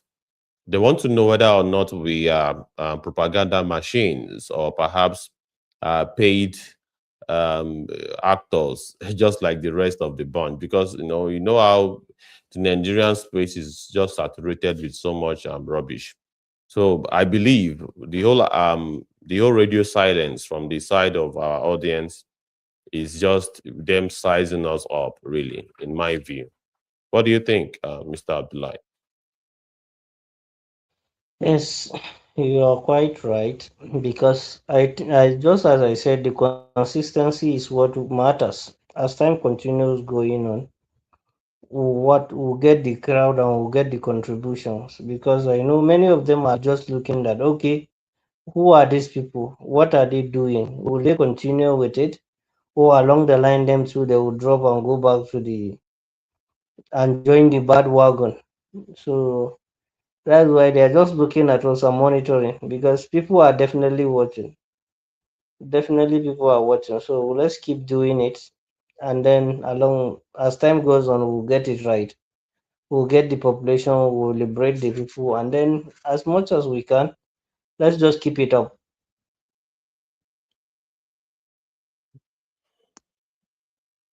This when power fears no one by George Udo. I'm gonna do the reading quick, and then Bukman and Abdullahi will do the pidgin version, and then we have one more article after that, and then we'll go to some other video. Let's get that done quickly. I'm gonna read pretty fast, because we're running out of time. I hope you guys are not getting tired. Why is my battery not charging? Gotta be careful with that. Okay. Losing power. Okay, is it charging now? Good. My computer is losing power. That's why. When power fears no one by George Judo, a democracy survives not because leaders are loved. Can you hear me, guys? Yes. Oh, Yes, okay, good, good. absolutely. They're audible. A democracy survives not because leaders are loved, but because they are afraid. Afraid of the people, afraid of the law, afraid of institutions stronger than their personal will. The moment a president stops fearing anyone in the country and a governor fears no one in his state, democracy quietly gives way to tyranny. Power without fear is not leadership. It is a domination. It is domination. In Nigeria today, power no longer looks accountable. It looks absolute. If we observe keenly, the Nigerian president is not restrained by institution. Rather, institutions are restrained by the president. The legislature, the judiciary, the security agencies, even party structures increasingly appear timid, cautious, or outright submissive. Instead of power flowing upward from the people, it flows downward from one individual, creating a political culture where questioning authority is treated as rebellion and dissent is criminalized. This crisis has deepened under the current political climate. Under Tinubu's regime, what we are witnessing is not an organic political loyalty, but coordinated political surrender. Governors decamp en masse into the ruling party not because of ideology or policy alignment, but because power has become centralized and survival seems to depend on proximity to it. They wear signature cards, chant rehearsed slogans on your mandate we shall stand, and perform loyalty as a political ritual. This is not democracy. This is court politics. When a president begins to resemble a deity, hardly questioned, rarely challenged, always obeyed, the state has crossed a dangerous line. Power becomes personalized. Governance becomes worship. Citizens become subject.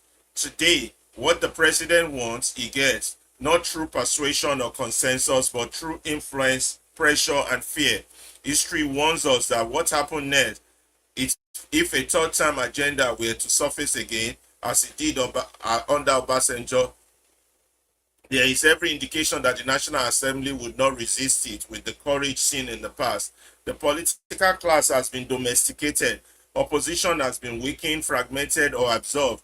Institution that should act as firewall against excess power now appears extension of executive will. What makes this moment even more troubling is the near disappearance of influential, fearless critics in previous eras.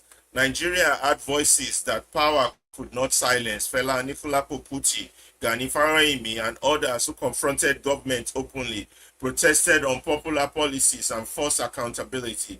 They challenged regimes whose policy, by comparison, were less economically suffocating than what Nigerians experience today. Now, at a time when policy deeply affect livelihood, fuel subsidy removal, current instability,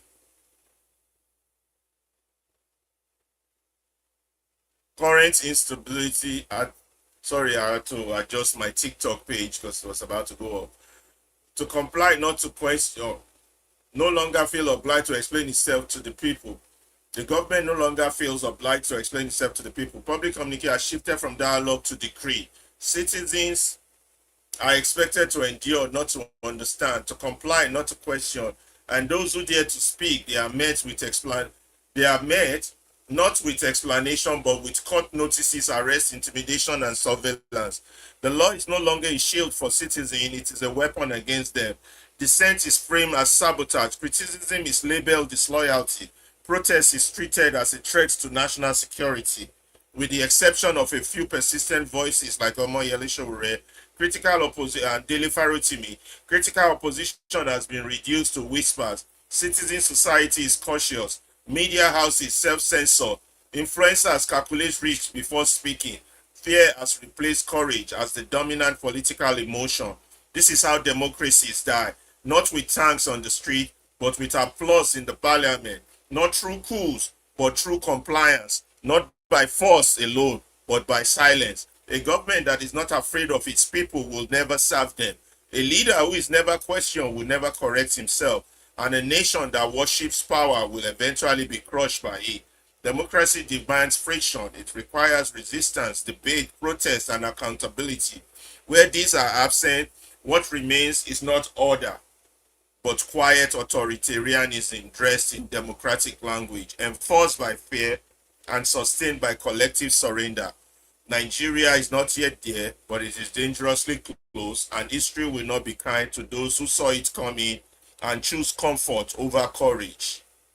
Okay, that's it. Can we do this real fast so that we can go to our Heroes Pass by Masca? Masca, that's not an article, but a presentation of Pan-Africanists who have contributed to the cause of the black race in Africa. Ibukun and Abdullahi, can we be fast about this one? Is it possible? Okay, yeah, there's no problem. Well, Yeah, I just hold on. I'm trying to set it up first. Hold on. Okay. Moving this thing. Okay. Make we do it fast. Because we've done this before in the past. That's why we're just running through it. Because it's similar to the topic we have today. And today we have so much stuff. I don't even know if we can have enough time to cover it all. But let's start. Go ahead, guys. Can you see it? yes, I can see it. I can see it very clearly. Don't forget, Yeah, speed when is power the appears, yes, when power appears, no one, of course, that one they very explanatory. Not be too much of Imbo. When we don't fear anybody. All right. Democracy's survivor, this survivor of government of you and I, government of the people, by the people, for the people, is based on fear, not love. Fear of people, law, and institutions. All right, I know what they happen for our society now. As we fear the institution, tyranny emerges. All right, people will say that they flex power. leaders fear no one. Power becomes absolute. That is, if he asks question, if he talk because of the people waiting for power. Nigeria's political climate, as Nigeria they be, in that mean, all right. You have institutions, restrained by the president. Now, know as they go for Nigeria now, how the office of the presidency they always restrain the power of the institutions. You have institutions like the judiciary, like the electoral fire. How that them they influence everything. All right, power flows downward. Yes. And of course, you have coordinated political surrender. Yes, as all of us, take, and of course, many other parties, apart from the party in power, how all of them don't surrender power to Tinubu. Right? You see, in the 36 states, you have APC controlling all, even those that call themselves opposition governors. They are still endorsed. Yeah, my internet is back. So even so you have everybody surrendering to the person with the power, and you see, governors they come from proximity. Yes, loyalty as rituals, not ideology. Court politics and not democracy. Yes, you see how courts go give person will be number 4 for election, make it become governor. Person will not vote for at all. So president is there. That is not don't turn president to your idol we worship. All right. Hardly questioned, rarely challenged. Yes. State crosses dangerous line. All right. Governance becomes worship. I call them, according to parties of Bible, political hallelujah boys. The plenty where for everywhere. Everybody is singing the praise of politicians. And you have the historical warnings. We're waiting history don't warn us about this kind of thing. Third time agenda resistance weakening, bring the Obasanjo era, we won't become president for the 3rd time. All right, political class domesticated, all right, and of course, position fragmented or absorbed. Now, no opposition again. All right, people to call themselves major opposition. They're not opposing anything. Tell me what they are opposing, all right, in the comment section. Institutions, extensions of executive will. All right, so you have the police, very much obeying the power that they are not independent. You have INEC, not independent. Judiciary, not independent. Legislature, not independent. So now, so we see. And let me take one more of this, then we'll pass the mic to Mr. Blai. Disappearance of fearless critics. Yes, all of the people suppose they always talk, they don't disappear, finish. All of the people like Fela Anukulako Kuti, where they use the name, they call their name Obasanjo, or like Obasanjo Anabiola International. Get all of those things again. Get musician where they like Fela again. Now the thing we just want to talk about is that say fearless critics don't disappear. And if you help me move that into the side a little bit, make I see what in that one talk about before I pass the mic to Abdullahi Salisu. Yes. I see if I know it in the talk. Fala, Shoyinka, Faweyimi, all of them don't disappear. Confronted governments openly. Yes, as I said it before, Fela will sing about all of these people in his song and call them by their names. Get that one again. That one no day again. All your singers now, all your musicians, they are thinking about nyash and breasts and kwikus. How you go take pound your woman well. Now, thing that they talk about now, they don't talk about government. All right. Challenged, less suffocating policies. Yes. All right. So it is very, very important that we know all of these things as we talk about the resistance, space waiting for Nigeria. Mr. Abdullahi, can you take the rest or should I continue? Yes, let me try. Okay. Okay. The next one, after we talk about is current crisis. That's the issue where they happen now. That's the matter where they blow everywhere where they happen. First, now lack of accountability. People know they ask questions. Nobody where they ask questions. Government know they explain their policy. People know they ask government, may they explain waiting did they explain, waiting did they do, how did they take do. Public communication, decree, not dialogue. Now public issues, public communication, they will just come tell you something where they want may you hear. They no want may you talk your own. That's why in movement radio we tell you say if as we talk you should also talk. But now government public communication, they will just come read like saying a military decree. We don't do this, we don't do that, we don't comot subsidy. Nobody asks anybody to comot subsidy. That's what they come comot electricity tariff. Nobody they ask anybody, so nobody they talk anything. Citizens expected to endure and comply.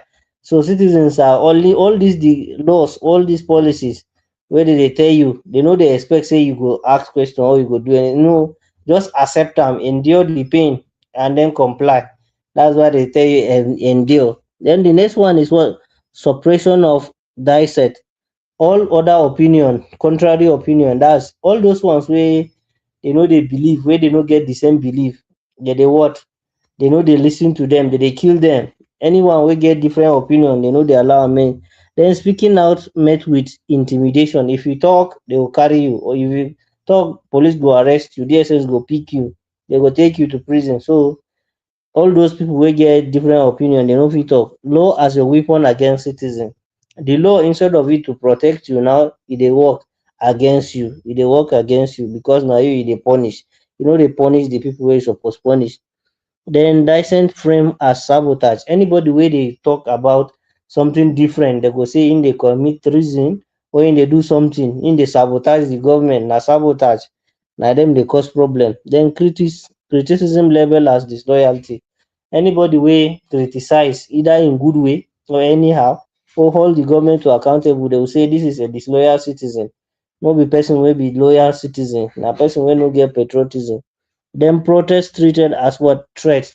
Anybody wey comot say im go protest, im go talk against the thing, they say to im wan destroy the country. Na destroy they wan destroy the country. Then weaken opposition. Oppositions, all political parties or any other people wey get different view, e don weak, they no strong again.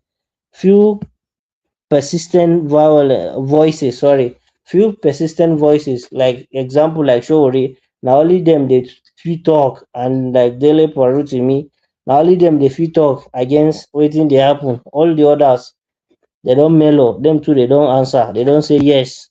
Then critical opposition reduced to whispers. If now you wan talk anything, you cannot come to the media, you cannot do anything. If not be movement radio, you no go see anywhere where you go fit talk anyhow wey you wan talk. They go come say talk. NBC go come or Nigerian Press Council, you go see sanction. Before you know, they don suspend you 3 months, 6 months. So then civil society cautious. Civil society too, they no dey too ask question because they dey fear wetin government go do. Media self-censors. Media they control themselves. No be say NBC or Nigerian Press Council go come, but even them themselves they censor themselves. They no dey talk anyhow. Then influencers calculate risk. All the people wey dey X space or influencers, religious leaders, traditional leaders, or public commentators, all of them they fear risk. So may they no carry them. How democracy die. So now this one, they talk how democracy die. How e take by this democracy, government of the people wey we dey talk, how e take by. So not with tanks, not be with tanks where they will come with weapon, gun and this where they will come fight, but with what applause. We dey clap for things where we not supposed clap. They are not true coup, but by what compliance. No be say they will come topple the government. No be say they will come take over the government, but what by people just answering yes, yes, yes, and complying with it and doing it. Then not by force alone, but by silence. No be say they come force you make you do am, but by your silence, e show say you don't agree. So you too you go kill democracy. No any other divergent opinion. So consequences of unchecked power. So if we no check power, we no hold anybody to account. This is where wetin we go come get at the end of the day. The first one is government not afraid of people. Government no dey fear wetin people go do. Yes, they no go do anything, they no fit do anything now. So now so the government go dey see us. Their leaders never question, never correct. If you no question your leaders or you no hold them to account, they no go correct their mistakes. They will continue to do wetin they want do. Nation worshipping power cross. crushed. So people where they worship power, all of that, at the end of the day, they will be what? They will be crushed. They will just be grinded. They will move with them. They no go fit achieve anything. The country, the leaders go do anyhow they want, the way they want. Then democracy demand. This is waiting government of the people, by the people, and for the people. Now in waiting he asks. The first one is friction, resistance, and debate. Friction be say things, two ideas, make dem come rub each other. Let dem come, this one go talk this one go talk this one. Then resistance, if government do wetin no suppose dey, people go say no, they go resist, they no go gree, we no go gree, we no go gree. Then they go debate, they go argue on top every matter wey go come to the public. Then protest and accountability. If the thing no reach, no gree, people go come out of the street, or they will come and talk their opinion either on media protest, or they will even go offices and talk. Then and hold government to account anything will happen. Then the next one is what? Absence leads to quiet authoritarianism. So if people no do all these things, at the end of the day, the government will become too strong, where nobody fit talk about wetin they dey do, and they go dangerous proximity. This one now where we dey lead as Nigeria, we don dey get close, we don dey move very close, we don dey reach where we dey reach. Then dangerously close to authoritarianism. So now this one we don dey reach authoritarianism, where the country don dey become say the government no fit answer questions, they dey do people anyhow, nobody fit stop them from wetin they wan do, and history will judge inaction. So the things wey we no gree do, where we suppose address this system, all this thing wey dey happen, as we no do am, history go judge us. So thank you. That's the article.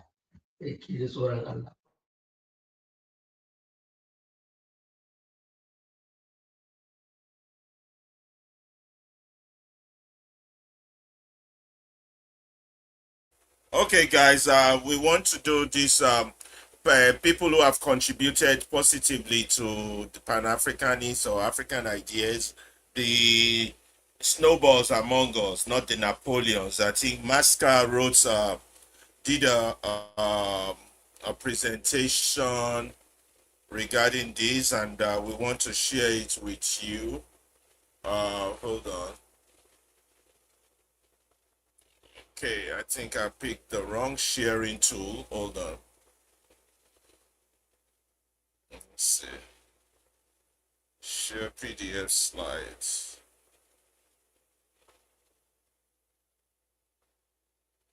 Let's see. Let's see. I'm coming.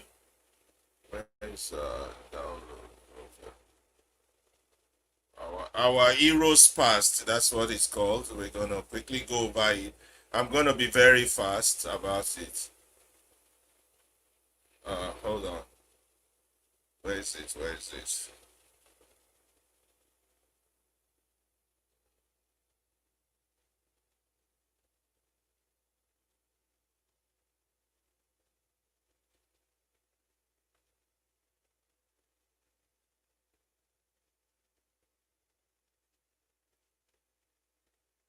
Okay. Okay, our heroes past by Masca from Abuja. 24 lives that shaped the continental and diasporal African Black liberation struggles. Can you guys hear me? Okay. Yes, we can hear you. Okay. 24 lives that shaped continental and diaspora African Black liberation struggle. Quest for unity and pride from Gold Coast, Ghana to the Caribbean and the lecture hall's battlefield. We have first Kwame Nkrumah. We did say he was a snowball, right? Well, in that analysis we did. He was born September 21, 1909. And died April 27, 1997. Ghana's first president and architect of modern Pan-Africanism, Nkrumah was a driving force behind African independence, and his vision of a united Africa shaped continental politics, and he championed economic self-reliance, anti-imperialism, and cultural pride. His legacy remains foundational to Africans' unity effort. Africans must unite. Marcus Garvey, born August 17, 1887 in St. Anne Bay, Jamaica, died June 10, 1940, London, United Kingdom. Garvey founded the UNNIA and ignited global movement for Black Pride and economic empowerment and African redemption. His Back to Africa philosophy inspired generation of liberation leaders across Africa and the diaspora, making him one of the most influential black nationalists in history. A people without the knowledge of their past history, origin, and culture is like a tree without roots. W.E.B. Du Bois, United States, born February 23, 1868, Great Barrington, Massachusetts, USA. Died August 27, 1963 in Accra, Ghana. Co-founder of the NAACP, Du Bois shaped the early Pan-African Congresses and connected African-American struggles with global African liberation.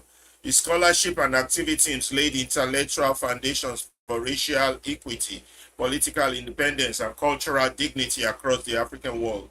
The quote, what we read at the bottom is their quote. The problem of the 28th century is the problem of the color line, by W.B. Du Bois. Number 4, Patrick Lumumba, Dr. Congo, born July 2, 1925 in Onalwa, Belgium, Congo. Died, actually they should have removed Belgium out of that. Onalwa, Congo. Died January 17, 1961 in Katanga, Democratic Republic of Congo.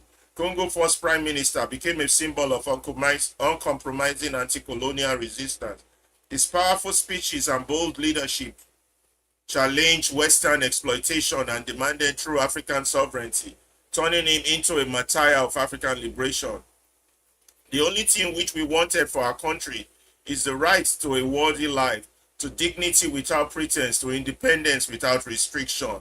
This is a letter he wrote from Tykesville prison to Mrs. Lumumba. Before he was killed, he was brutally killed. His body was dissolved in acid, and a traitor was made the leader of Congo, who destroyed Congo for the next 30 or 40 years. Number 5, Thomas Sankara, Burkina Faso, born December 25, 1949, Yako, Upper Volta, Burkina Faso.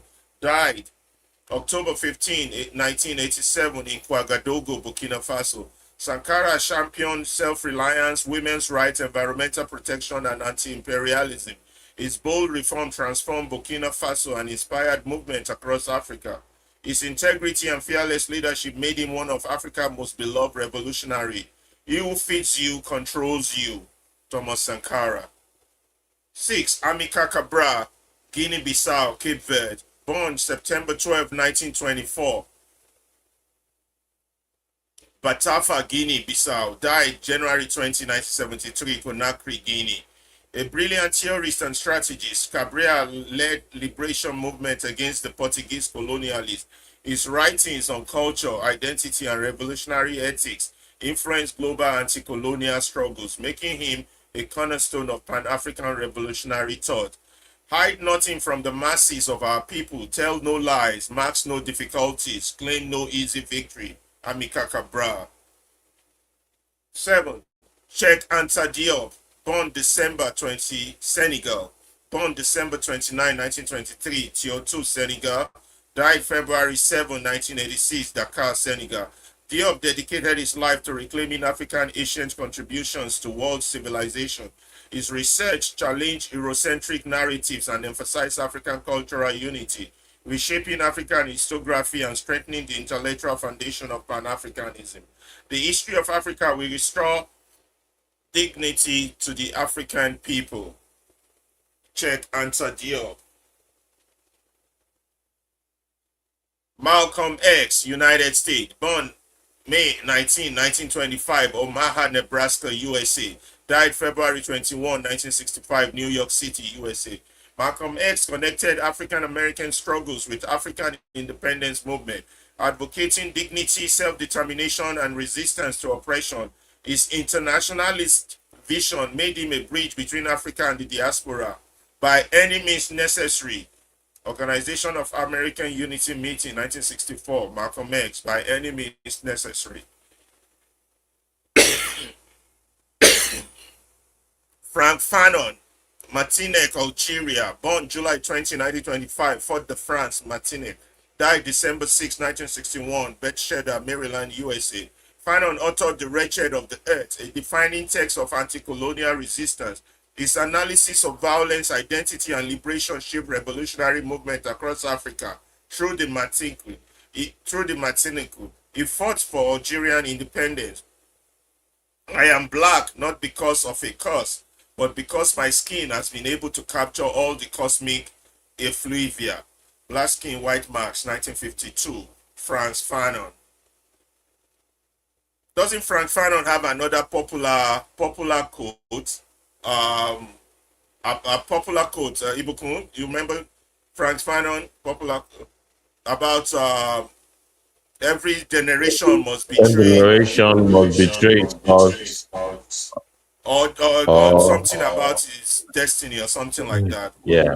Yeah, I remember that. Okay, we're moving on. Samora Machel, Mozambique, born September 27, 1933, Chilebert, Mozambique. Died October 19, 1986 in Buzini, South Africa. Leader of Frelimo and Mozambique first president. Machel fought Portuguese colonialists with determination and clarity of purpose. He championed socialism, unity, and African solidarity, reshaping Southern African liberation landscape. For the nation to live, the tribe must die. Samora Machel. Ahmed Ben Bella, Algeria. Born December 25, 1916, Magania, Algeria. Died April 11, 2012, Algiers, Algeria. Algerian first president, was a committed revolutionary who supported liberation movement across Africa. His role in the Algerian independence struggle made him a symbol of anti-imperialism and Pan-African activism. The French colonization of Algeria lasted a long time, 132 years. Ahmed Ben Bella. Nnamdi Azikiwe, Nigeria. Born November 16, 1904 in Sujeru, Nigeria. Died May 11, 1996 in Enugu, Nigeria. Nigerian first president, promoted African unity and intellectual empowerment. His journalism and political activism shaped Nigerian independence movement and influenced regional cooperation and continental identity. His quote, "There is plenty of room at the top because very few people care to travel beyond the average route. So most of them seem satisfied to remain with the confines of mediocrity." My Odyssey and Autobiography, 1970. Robert Sobukwe, South Africa. Born March 15, 1924.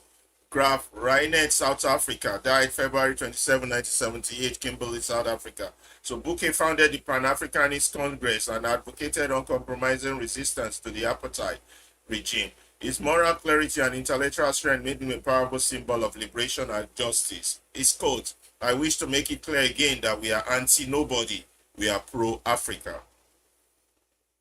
Edward Wilmot Blinding, Liberia, Sierra Leone. Born August 3, 1832, St. Thomas, USA, Virgin Island. Died February 7, 1912, Sierra Leone.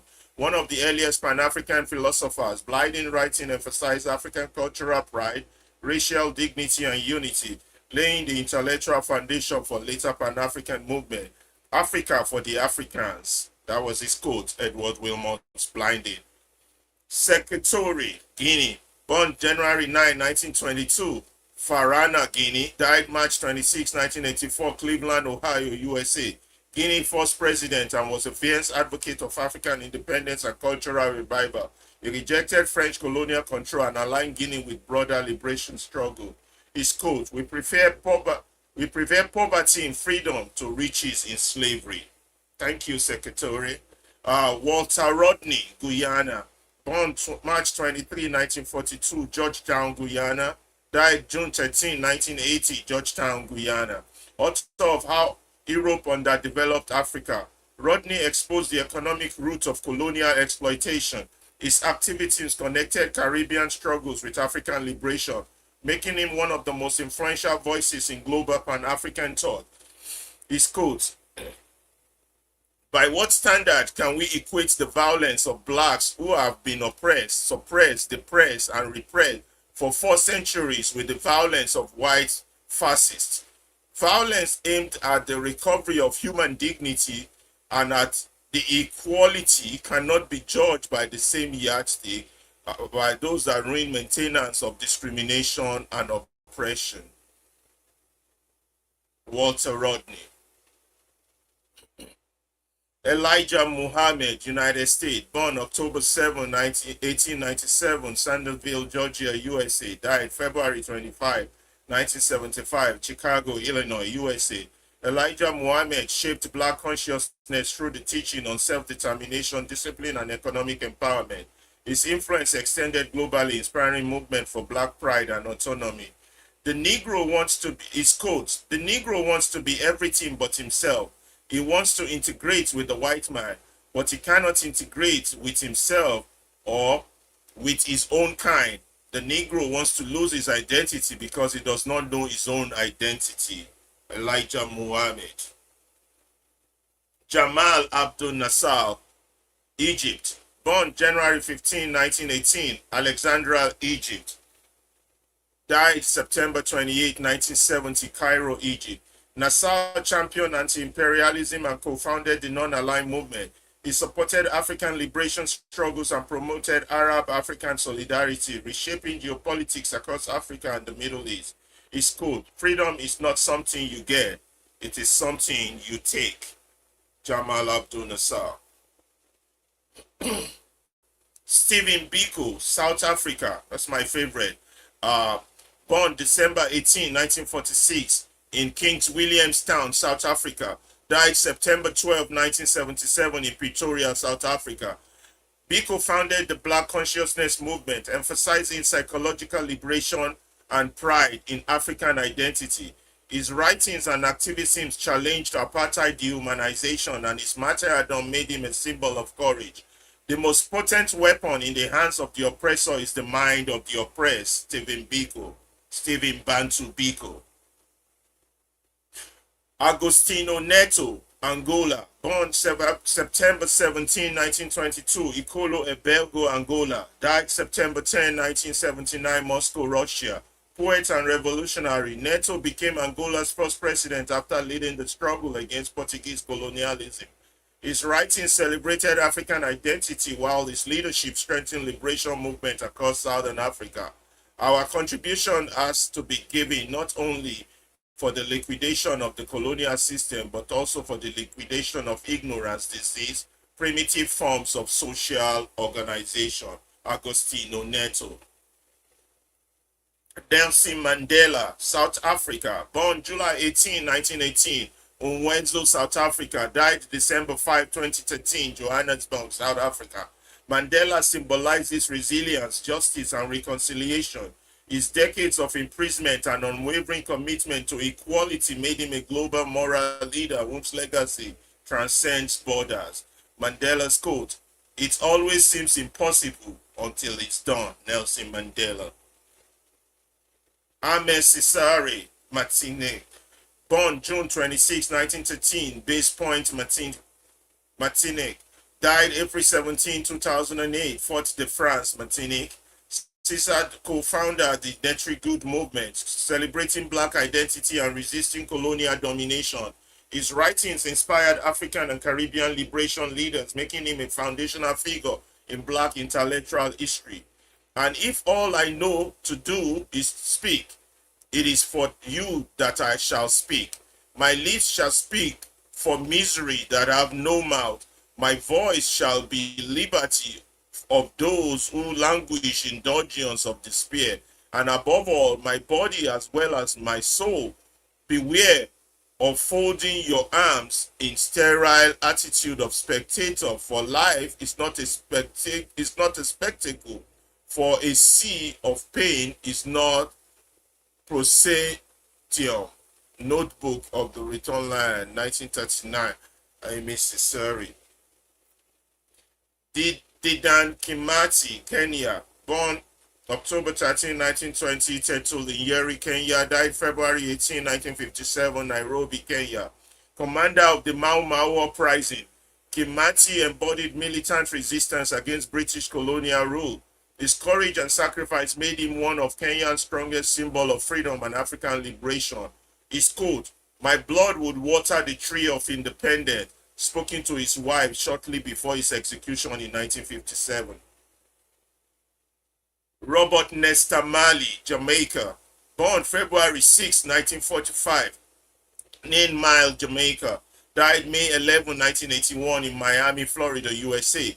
Marley used music as a global force for Pan-African unity, liberation, and spiritual awakening. His songs champion resistance, dignity, and African pride, making him one of the most influential cultural Pan-Africanists in history. His quote, "None but ourselves can free our minds. Have no fear for atomic energy. None of them can stop the time. Minds were made strong by the hands of the Almighty.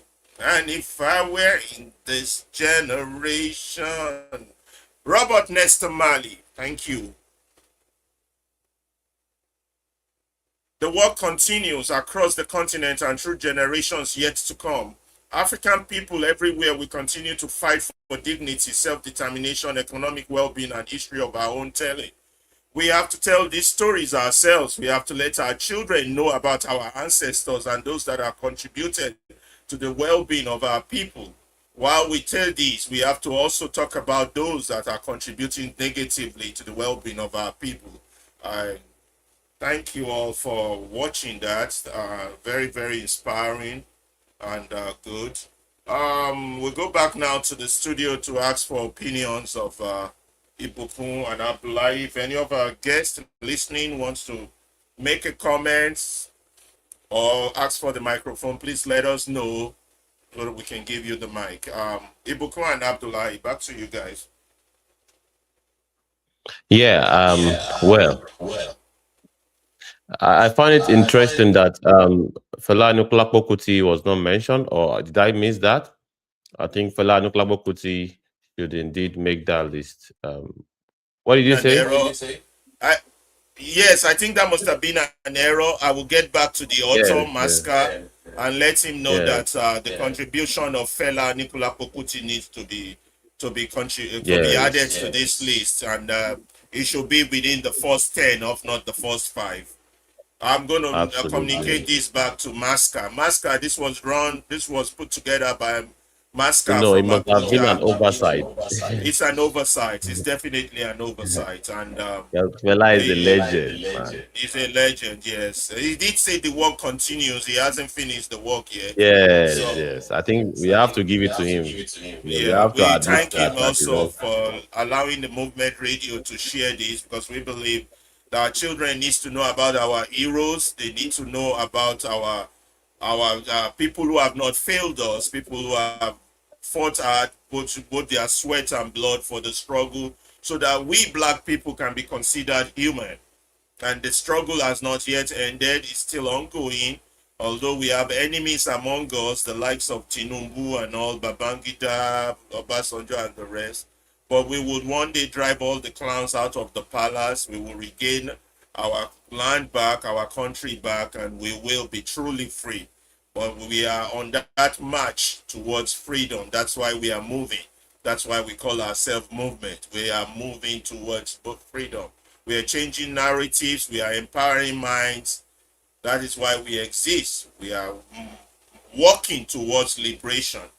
If we get the time to make it there, we will make it there, by God's grace. Okay, guys, comments coming. Good point about Fela. I'll get back to him. I said the work continue, so that Fela will be added to that immediately. Any other person you think they missed Mr. out Abdullahi? on? Abdullahi.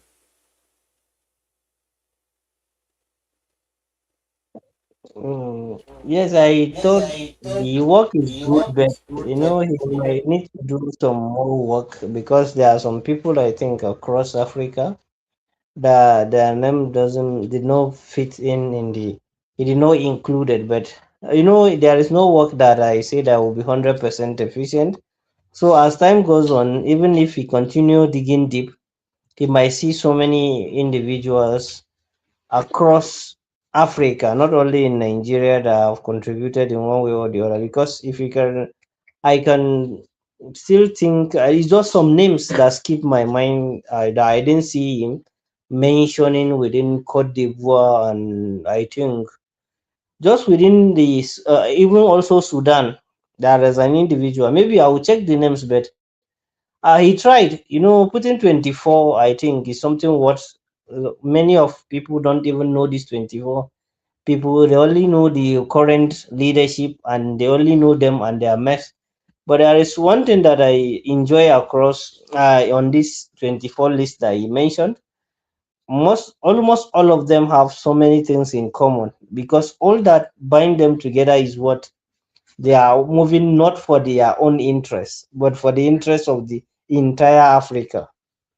Because if you look at them all of them, none of them is fighting for only a single nation, but fighting for the entire African liberation.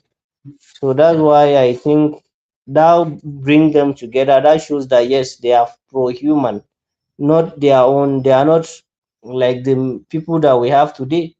And then all of them, if you look at it, after their life, they did not live to like fortune of wealth. They only live what people with with sense of humor, with like something that will liberate their mind. And all they do is try to educate, inform, and enlighten the people to know their worth, not just to surrender, but to, and some of them lost their life. That's why they are worth celebrating, and people need to know more about them. People should pick each and every one of them and go and read about them and know. Like that of Kenya, I read extensively about the individual. He was not as educated as many will think that you have to be educated or you have to be this to go and to liberate your people. But he started like someone that many people call like a bandit, or they will say he's like a militant that stand up and started fighting, because that's the name they gave him, because they called him with a lot of names then. But at the end of the day, his works help in what liberate, at least getting the independence of Kenya. To them, because even the Kwame Nkrumah in Ghana, when he was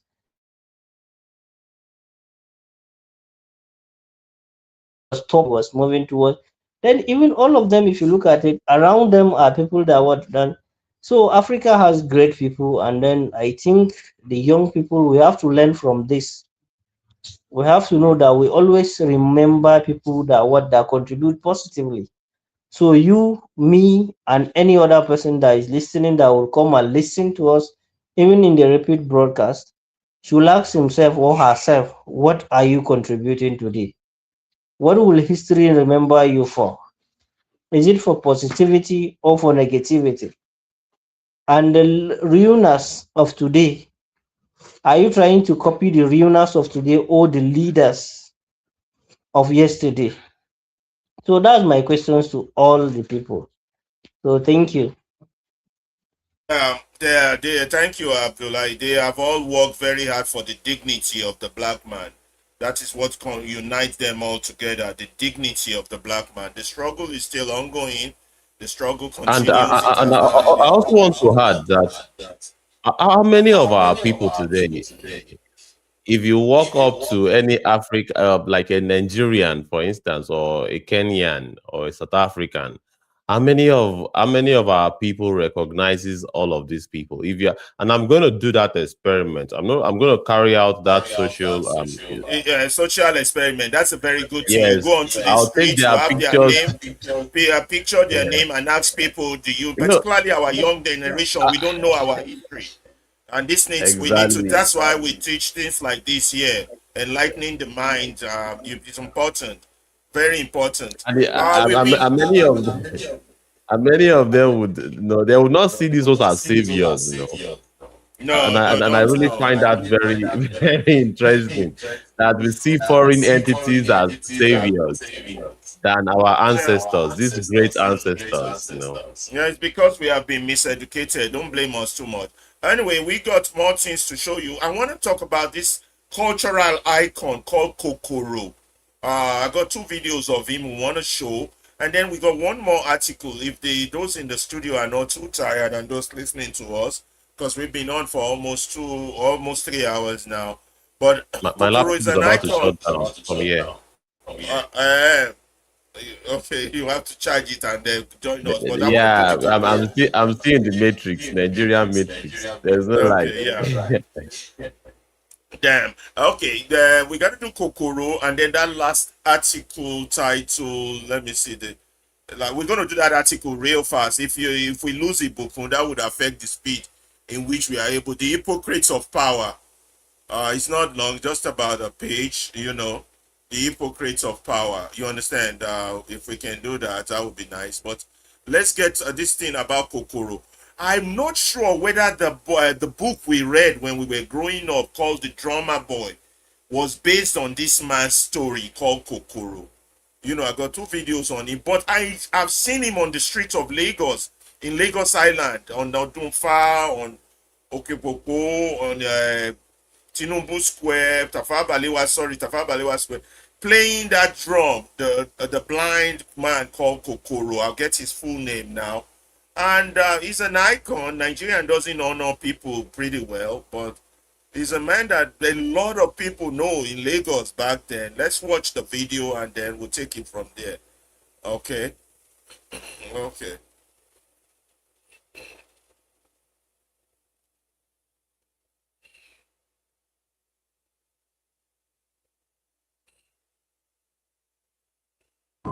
If you go down to Kumbo Street, or along to Tinubu bus stop, or to the railway station at Ido, or perhaps to Alakija at Idioro, you'll probably find him, Kokoro, the blind minstrel.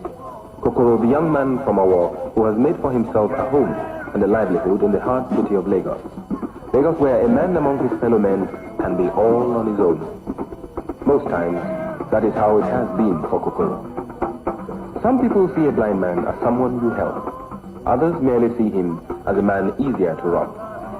5 times, Kokoro has lost his life savings that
Kokoro has never seen Lagos.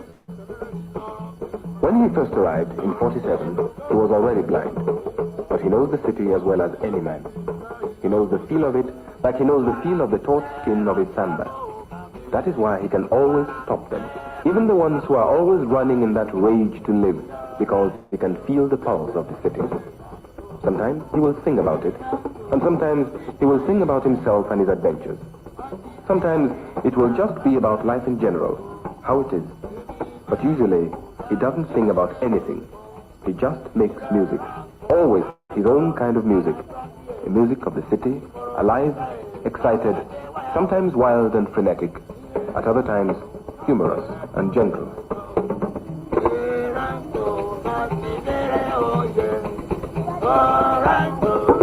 Nobody taught Kokoro how to play. Nobody could have taught him, for his music is all his own. His training was in the backyard and the street, starting on an old kerosene tin.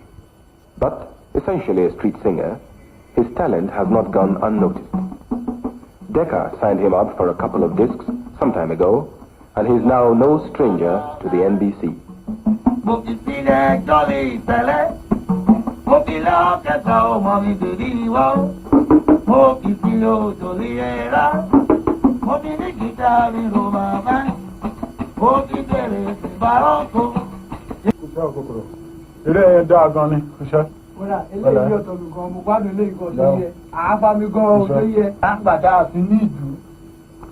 Usually, Kokoro makes his way around Lagos on his own. But when there is an important engagement, he'll sometimes take his brother-in-law along, who now acts as his manager. Kokoro has come a long way from when he was a young boy away up in Owo. He was not blind then. In fact, he was one of the most advanced pupils in his class. So advanced that the other wife of his father became jealous of the gifted boy. And one day, she prepared a mixture of alligator pepper and lime juice. While he was sleeping, she lifted up the lids of his eyes and splashed in the liquid. For 3 days he was in agony, and after that he never saw again. Blind, he found himself a burden to his family. But the young Kokoro was not the sort of boy who could accept this, and so it was that then he learned how to make music. When he became proficient enough, he started to travel. First to Elisha, and then to Osogbo, and later on to Ede. At Ibadan, he stayed for 4 years, earning his living by his music, until finally he came to the city of Lagos. Although life has been hard for Kokoro, there is no bitterness in him. He is a man full of laughter, enjoys companionship, and loves to have children around.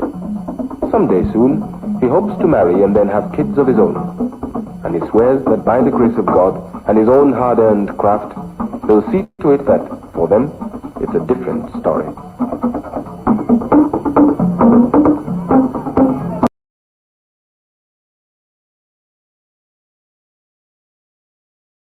He was not a beggar. The fact that he was blind did not make him a beggar, but he knows every corner of Lagos, from Mushi to and he walks around by himself, plays his music. A lot of people know him. I saw him while I was growing up.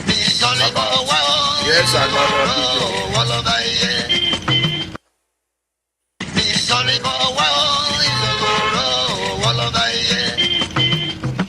Benjamin Kokoro has been a major influence in West African music. He's a blind beggar. Correction, he's not a beggar, he's a musician.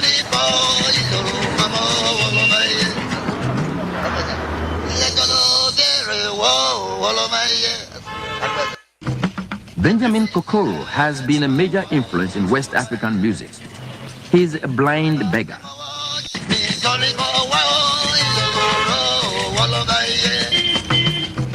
Benjamin Kokoro has been a major influence in West African music.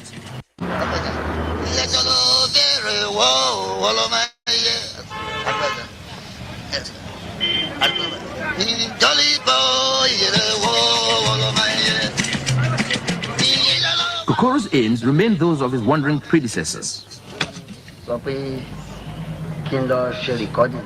I am not a recording artist, though I did once make a record. My aim is to sing directly to people in the streets and give the message of my songs to them face to face. I sing about my society and update old-time stories. I sing people's praises, and if I make them happy, they give me a few pennies. My life is simple. I'm a minstrel, a beggar. Kokoro's unique style of song and percussion have been highly influential with commercial musicians who heard his music on the streets. I don't care about what others do. The right place for my music is here with poor people on the streets of Lagos. Hallelujah. I saw my baby, wait for no thank you, who said, Naru Dili, no love for me, jolly. Wait to no ribe, if I know for no ribe. I know that Kunga, who said, not only belly. I know that Julius, wait for me to na guitar. I saw that jolly boy, where you going to no ribe?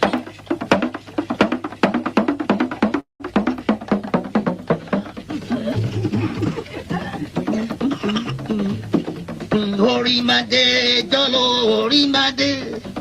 Orimade, Golibo, Orimade. Orimade, Gole, Orimade. Orimade, Jolibo, Orimade. Mopitilo, Akoko, Orimade. Mopitele, you say not Orimade. Oh my, you did not know, Orimade. Mopitilo, not Orimade. Orimade, you don't know Orimade. Orimade,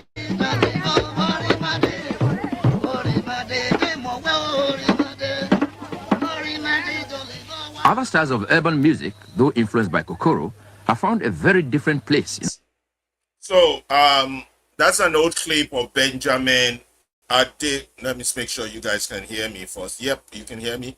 That's an old clip of Benjamin Aderomu, popularly known as Kokoro, born February 25, 1925, and he died January 25, 2009. This legendary blind Lagos street musician and an early pioneer of Juju music. He was born into a royal family in Owo, Ondo State. Kokoro became blind at the age of 10. He developed a unique style of singing, first accompanied by a drum and later a tambourine. He moved to Lagos in 1947, where he came into contact with major musicians including Ayinde Bakare, Bobby Benson, and Victor Olaiya in the 60s and the 70s. He regularly featured on federal and local radio stations and became widely respected for the depth and wisdom of his lyric. Singing in Yoruba, Kokoro's songs explored love, money, conflict, and urban life, and he went on to influence other musicians. His life also inspired The Drummer Boy, a novel for adolescents by Nigerian author Cyprian Ekwensi. Kokoro died in a Lagos hospital on January 25, 2009, 1 month before his 84th birthday. Kokoro is not a beggar, as that Olodo generation person stated. It's not. He was blind. He did perform on the street, and people gave him money. So there's a huge point of correction there. He was not a beggar, but he was blind. Sings on the streets of Lagos, and people gave him money, to appreciate his music. I suspect this could be the story in the novel The Drummer Boy. We read The Drummer Boy when we were in school, elementary school back in Nigeria in those days, talking 40, 50 years ago. And I had the opportunity to also see him perform on the street. So that's Benjamin Aderomi Kokoro. That's what we bring you on our cultural presentation for today. We're going to move on to the next one. Any comment from the studio? Abdullahi and Ibukun's lost energy there. Abdullahi, any comment before we move on? Yes, I think he represents the true African culture because the natural tune and the synchrony of his music, the tune itself depicts a lot of the beauty in the African music, and it's actually communicate a lot of things.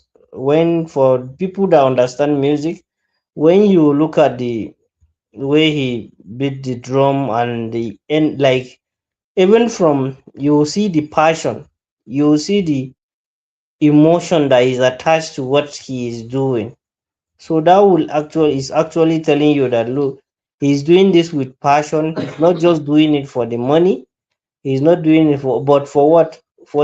As he find like peace, he find love, and he connects to the real ancestral meaning or connection of the music, because music has a lot of things and it has the spirit. When you connect to spirit of music, you will understand that music is not just words, but it's something that is very deep in connection, and it tells you a lot of stories. That's why sometimes for people that read deep about music, music heals. It heals a lot of people. Not all, it heals the mind, the brain, and sometimes even some sickness. When you listen to music, you will feel some kind of relief. So that's why I think he has not been said more about, like he has not been talked more about, because with what he's doing and the nature of his music, I think he has been sure people need to know more about him, and at least it will encourage a lot of people. This move will motivate a lot of people who might be visually empowered and then may feel like, oh no, we have lost it. But his story is something that will, maybe we still have to bring back that drummer boy, and then maybe try to see the relationship between him and the story. Then maybe it's true that it's him that is looked upon, then the story Yeah. was written. Yeah, one of these days we're going to And bring then back that novel, The Drummer Boy, and then we will try to read it here. It's a story. He was not a beggar. He walked the whole. He walked by himself. He knows the whole streets of Lagos. He knows the corner. Um, as an elderly, the first video by Soyinka was in the 60s, 1960. Then the second video probably in the 70s or 80s. That by then you can see that he now has wives and his children with him. The first yeah, one, he was saying he was hoping that one day he would be married. These are heroes that that country doesn't honor. These are the stories of our people. Nobody's going to tell our story. We got to tell it ourselves, of the people. People like Kokoro, uh, Benjamin Aderomi, they were very inspiring. My grandmother knows, used to talk about him. It just bring back nostalgia to have such kind of stories. Anyway, can we still do one more article? Bukin's not here to help us. Would we be able to make it? Or should we start rounding yes, up? It's up to you, Abdullahi, whatever your call. let's just do The last the break article for so the that day. we know we have less Okay. work for tomorrow. Tomorrow. Okay, that's good. Okay, let me share and close this one. Okay. And we lost the audio X because the lack of power from Nigeria. Boko lost that one. That's not good, but it's okay. So I'm going to read very fast, and then when you do the summary also, you're going to be pretty fast about it, so we can just round up. You understand? Yes, no problem. Yeah, I'm going to be real fast. I think it's similar to the first one. I think the last one was talking about the people, and this one probably focusing on the leaders, right? The first one we did. I'm not sure, but I'll Yes, read the it real first one is, fast. About the people, right? Not, yes, Okay. The hypocrites of power when loyalty to government becomes contempt for victims, by Sadia Adebisi Hassan. There is a special class of Nigerians more dangerous than open apologies for terror. Wow. They wear the badge of progressivism. They parade as enlightened, strategic, sophisticated. In reality, they are moral contortionists. People whose only ideology is proximity to power. For months, these same voices did three things with reckless consistency: mock Donald Trump, ridicule Christians crying about killings, and deny the existence of targeted violence, calling it propaganda, hysteria, or low IQ lamentation. When the US expanded visa ban and suspended green cards, they cheered. When victims spoke, they sneered. When Christians cried, they joked, Nigerian force. When you're crying, your eye is open. Low IQ, missionaries preparing invasion. Noise on Christian genocide has died down. That was their language. That was their character on display. Then the bombs dropped and the marks slipped. The moment US strikes hit ISIS hideout in Sokoto and Kwara, something remarkable happened. The mockery stopped. The sarcasm vanished. The jokes evaporated. Suddenly, the same people who spent months insulting Trump and Christian found a new voice. Now it's US-Nigeria collaboration. Now it was intelligence sharing. Now it was strategic partnership. No apology, no reflection, no shame, just a sudden ideological U-turn.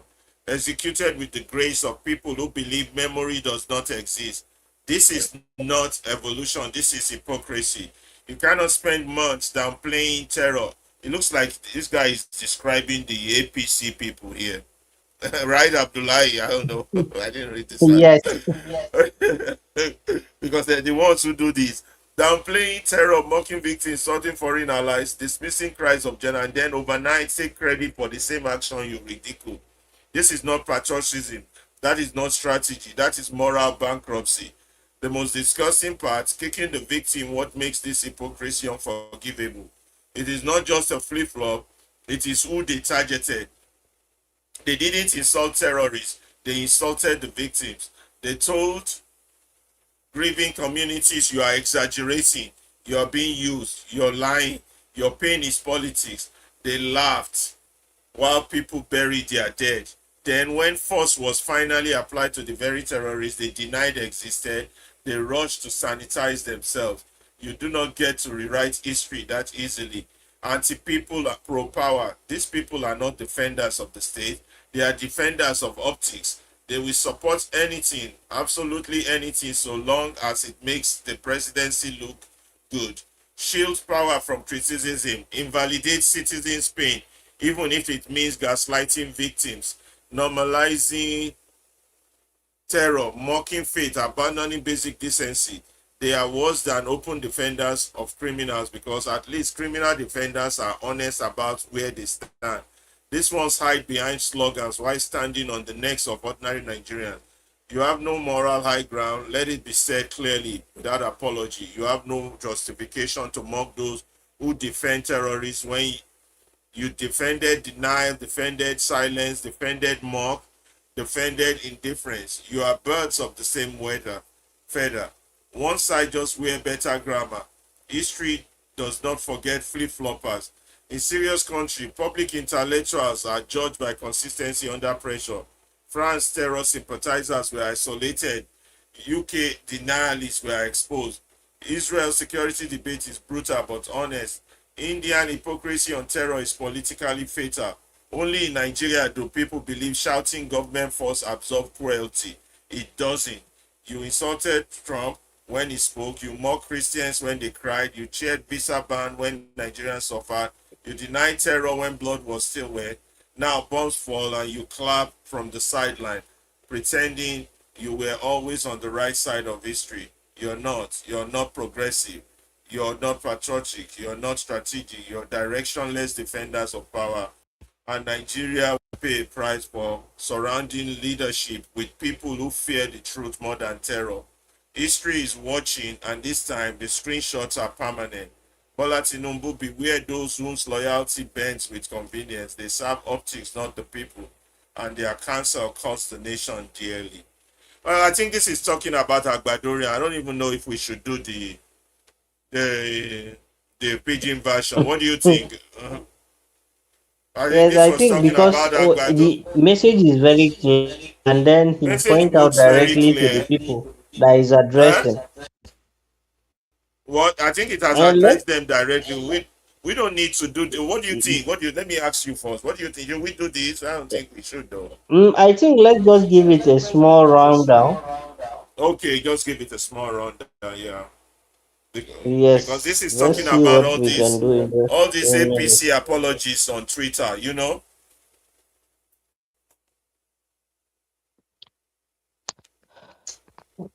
Okay. Okay, let's see. I'm trying to move it a little bit to the side. Is it working? Okay, hypocrites of power in Nigeria. Yeah, hypocrites of power in Nigeria. Let's go. Let's do it fast. Bam, bam, bam. Yeah, they call themselves progressive. Is that not what APC called itself? I don't even know what's progressive about all that progressive all progressive Congress. I don't know what's progressive about them. People, this one we are just talking about people that are saying something different and they are acting different. That's what they are called hypocrites. And they call themselves progressive, people where they progress. But in the real sense, they are what? They are not progressive. They wear badges of progressivism.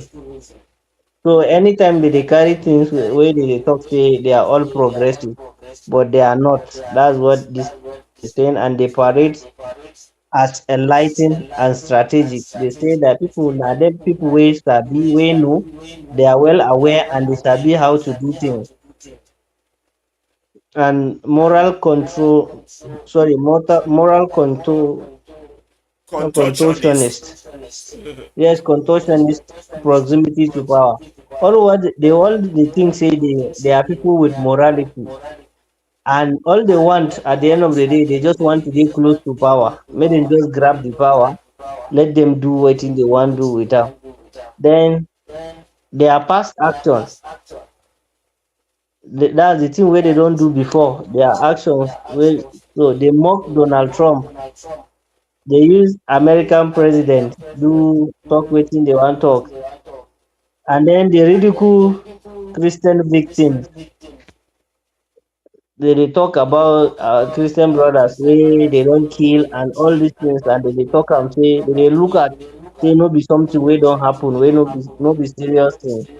They just dey talk anyhow. They cause confusion. Then deny targeted violence.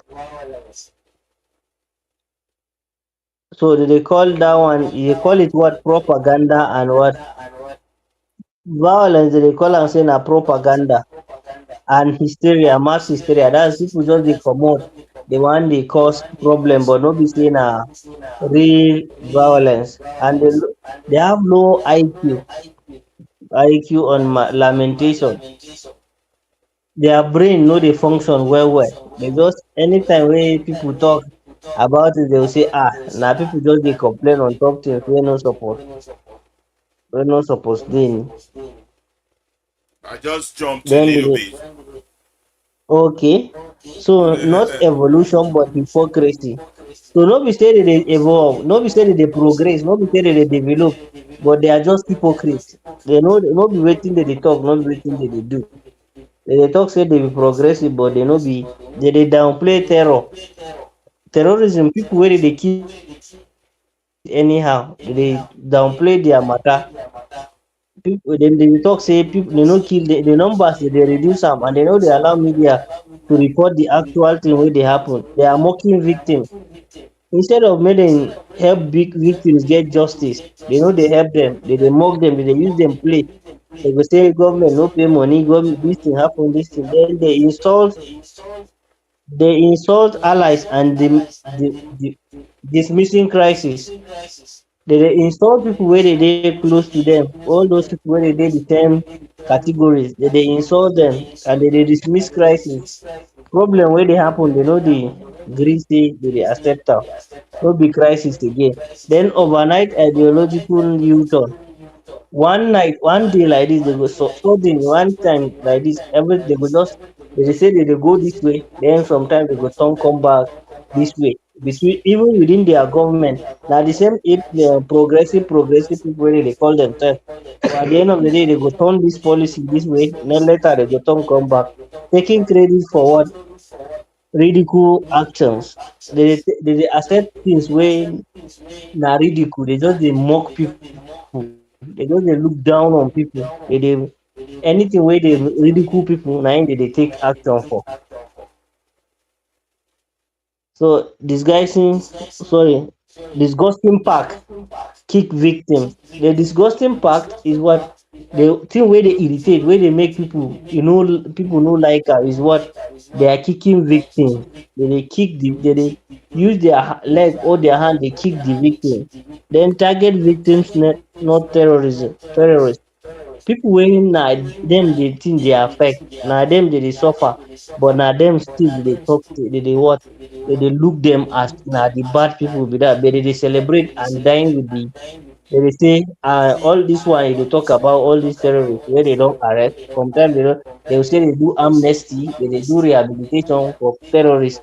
All these things, the victims that they allow them to be IDP for long period of time. Then told grieving communities. They tell grieving communities, those people where they don't suffer, you are being used and you are planning politics. They tell them say Now people, anytime where people go meet them, they go tell them say that they use them cash out, and they want use them. Politicians want use them, and people want use them. They tell them instead of them, no be you allow them to come there, but they complain say people they use them, they use them do politics, they talk am. Instead of them finding solution, they blame the people say na them they allow themselves they do this thing. Then they laugh while people bury laugh. You go see them if they meet, they go they laugh anyhow. They meet with their friends, and where they meet, they go they laugh while the people are being killed every day. They kill people for villages, for farm, for different part of the country. They kill them, but they still do. Then this one is supporting anything to making presidency look good. They make the president look like say wetin they do or wetin the government they do now good thing. Then shield power from criticism. They allow anybody wey want criticize the government where they go talk with this thing wey the government they do no be good thing or no be wetin you suppose do. Then invalidate citizen pain. Then they talk about poverty. We see all the report where they come out, but still they talk say what they say no be true. People still dey enjoy. They give them money, they give stipend, they give intervention in different aspects. Then means gaslighting, normalizing terror, mocking faith. They gaslight people. Anything where people talk, if you talk better thing, they will come against you. They will come say they want fight you, and killing of people they will say no be today e start na e dey do am for e dey happen for every part of the world. This country, you know, see how this country dey suffer. And then people they go talk say this one na this person, they go use some agents, they make some religion or make some people look less important. They go say na these people they kill, na no worry, all these things. Then no moral high ground, they no get morality at all. Defend denial, silence, and mockery and indifference. The defense people where they know they defend denial. Government will talk say no be them they responsible. And some people where even commit crime, they go still talk say nah them do something, but they go say they still defend that thing. And then they what? They allow silence. They keep quiet. They will mockery go still they happen. Some people go they mock some people, and the government too go they mock victims. And then indifference. People where they whether it happen, it no happen. As far as you no touch me, now so we go just dey. So the government just dey. Now so all these progressive people where they call themselves progressive, them birds of the same feather. They are just based on the same feathers with those terrorism and terrorists. And then they are also what? All of them, they are in the same class. Both the terrorists and the people where they ruin the system, they are all the same. It's not this one sabi speak big grammar while the other ones no sabi. Then warning to leadership. This one are warning to the leaders of the country. Loyalty bend with convenience. So loyalty they stay when there is what convenience. When people go fee stay and the thing go fee, they go fee adopt and they go fee keep up. Then tap optics, not people. They serve optics. You know, be say they serve the people, they serve themselves, they just dey serve other people and other places. No be the people they serve. So it's a warning. Make them better start serving the people. Then counsel costs the nation daily. There are things, the way where they behave, the extravagant life, the way they live for other people, they carry the money go somewhere. Is what is destroying the country. It's costing the nation very high amount of money. So they should be what? They should be cautious. They are destroying the country. Their actions and the inactions is destroying the country. Then fear truth more than terror. When the truth come out, that time they should fear when the truth go come out, because it's more than terror. Because they say the truth is bitter and very powerful. So the leaders should Okay. know when the truth comes out. Thank you so much, They Abdullahi. Let's. I think we've been out here for almost almost 3.5 hours. So let's start rounding up. Let's thank our people on all the platform and give a quick shout out to them, and then I'll give you the microphone. You say the final goodbye, and we're out of here. This is the Movement Radio. We want to thank you for spending your time with us this Saturday to join us wherever you may be in any parts of the world. We thank you for joining us. If you're on Facebook, joining us on Facebook, we say thank you to you. I can't see the names of the list of the people, but we are saying thank you. And if you're on YouTube, on our 2 YouTube pages, we're saying thank you for joining us. We can always watch this back. If you join us in the middle, it's recorded. And if you're on Twitch, we say thank you. On X, we are saying thank you. We lost our audio X page when we lost Ibukun, but it's all good. We can still always watch the video. You always feel free to join, participate. I want to thank those that are on Instagram. Well, those are the only Instagram and TikTok are the list that I can see. So I want to thank Dubusin, Ayola Fasa, Kike Lomo, Sofe Korete, Kukwami Ejine, Kaka Creations, Isifu Yegangri. And then I'm going to thank a few people on TikTok as we round up. We thank you all for joining us. Tomorrow we're going to have another program for you to be part of. Please join us tomorrow also. For those of you on TikTok, the list is always too long on TikTok, so calling out names is always difficult to do, but we thank you for joining us on TikTok. I can the names user Luis, quite a long list. I can't call out names on TikTok today, sorry, and we're running out of time. So I'm going to hand over the microphone back to Abdullah to say the final goodbye, and then we're going to end this stream. Thank you all for joining us. We appreciate it. Thank you, each and every one of you across all the social media platforms, be it TikTok, Instagram, YouTube, Facebook, and X visual. And sorry for those that are in our X audio. We lost one of our correspondents from Lagos. That's why we lost that.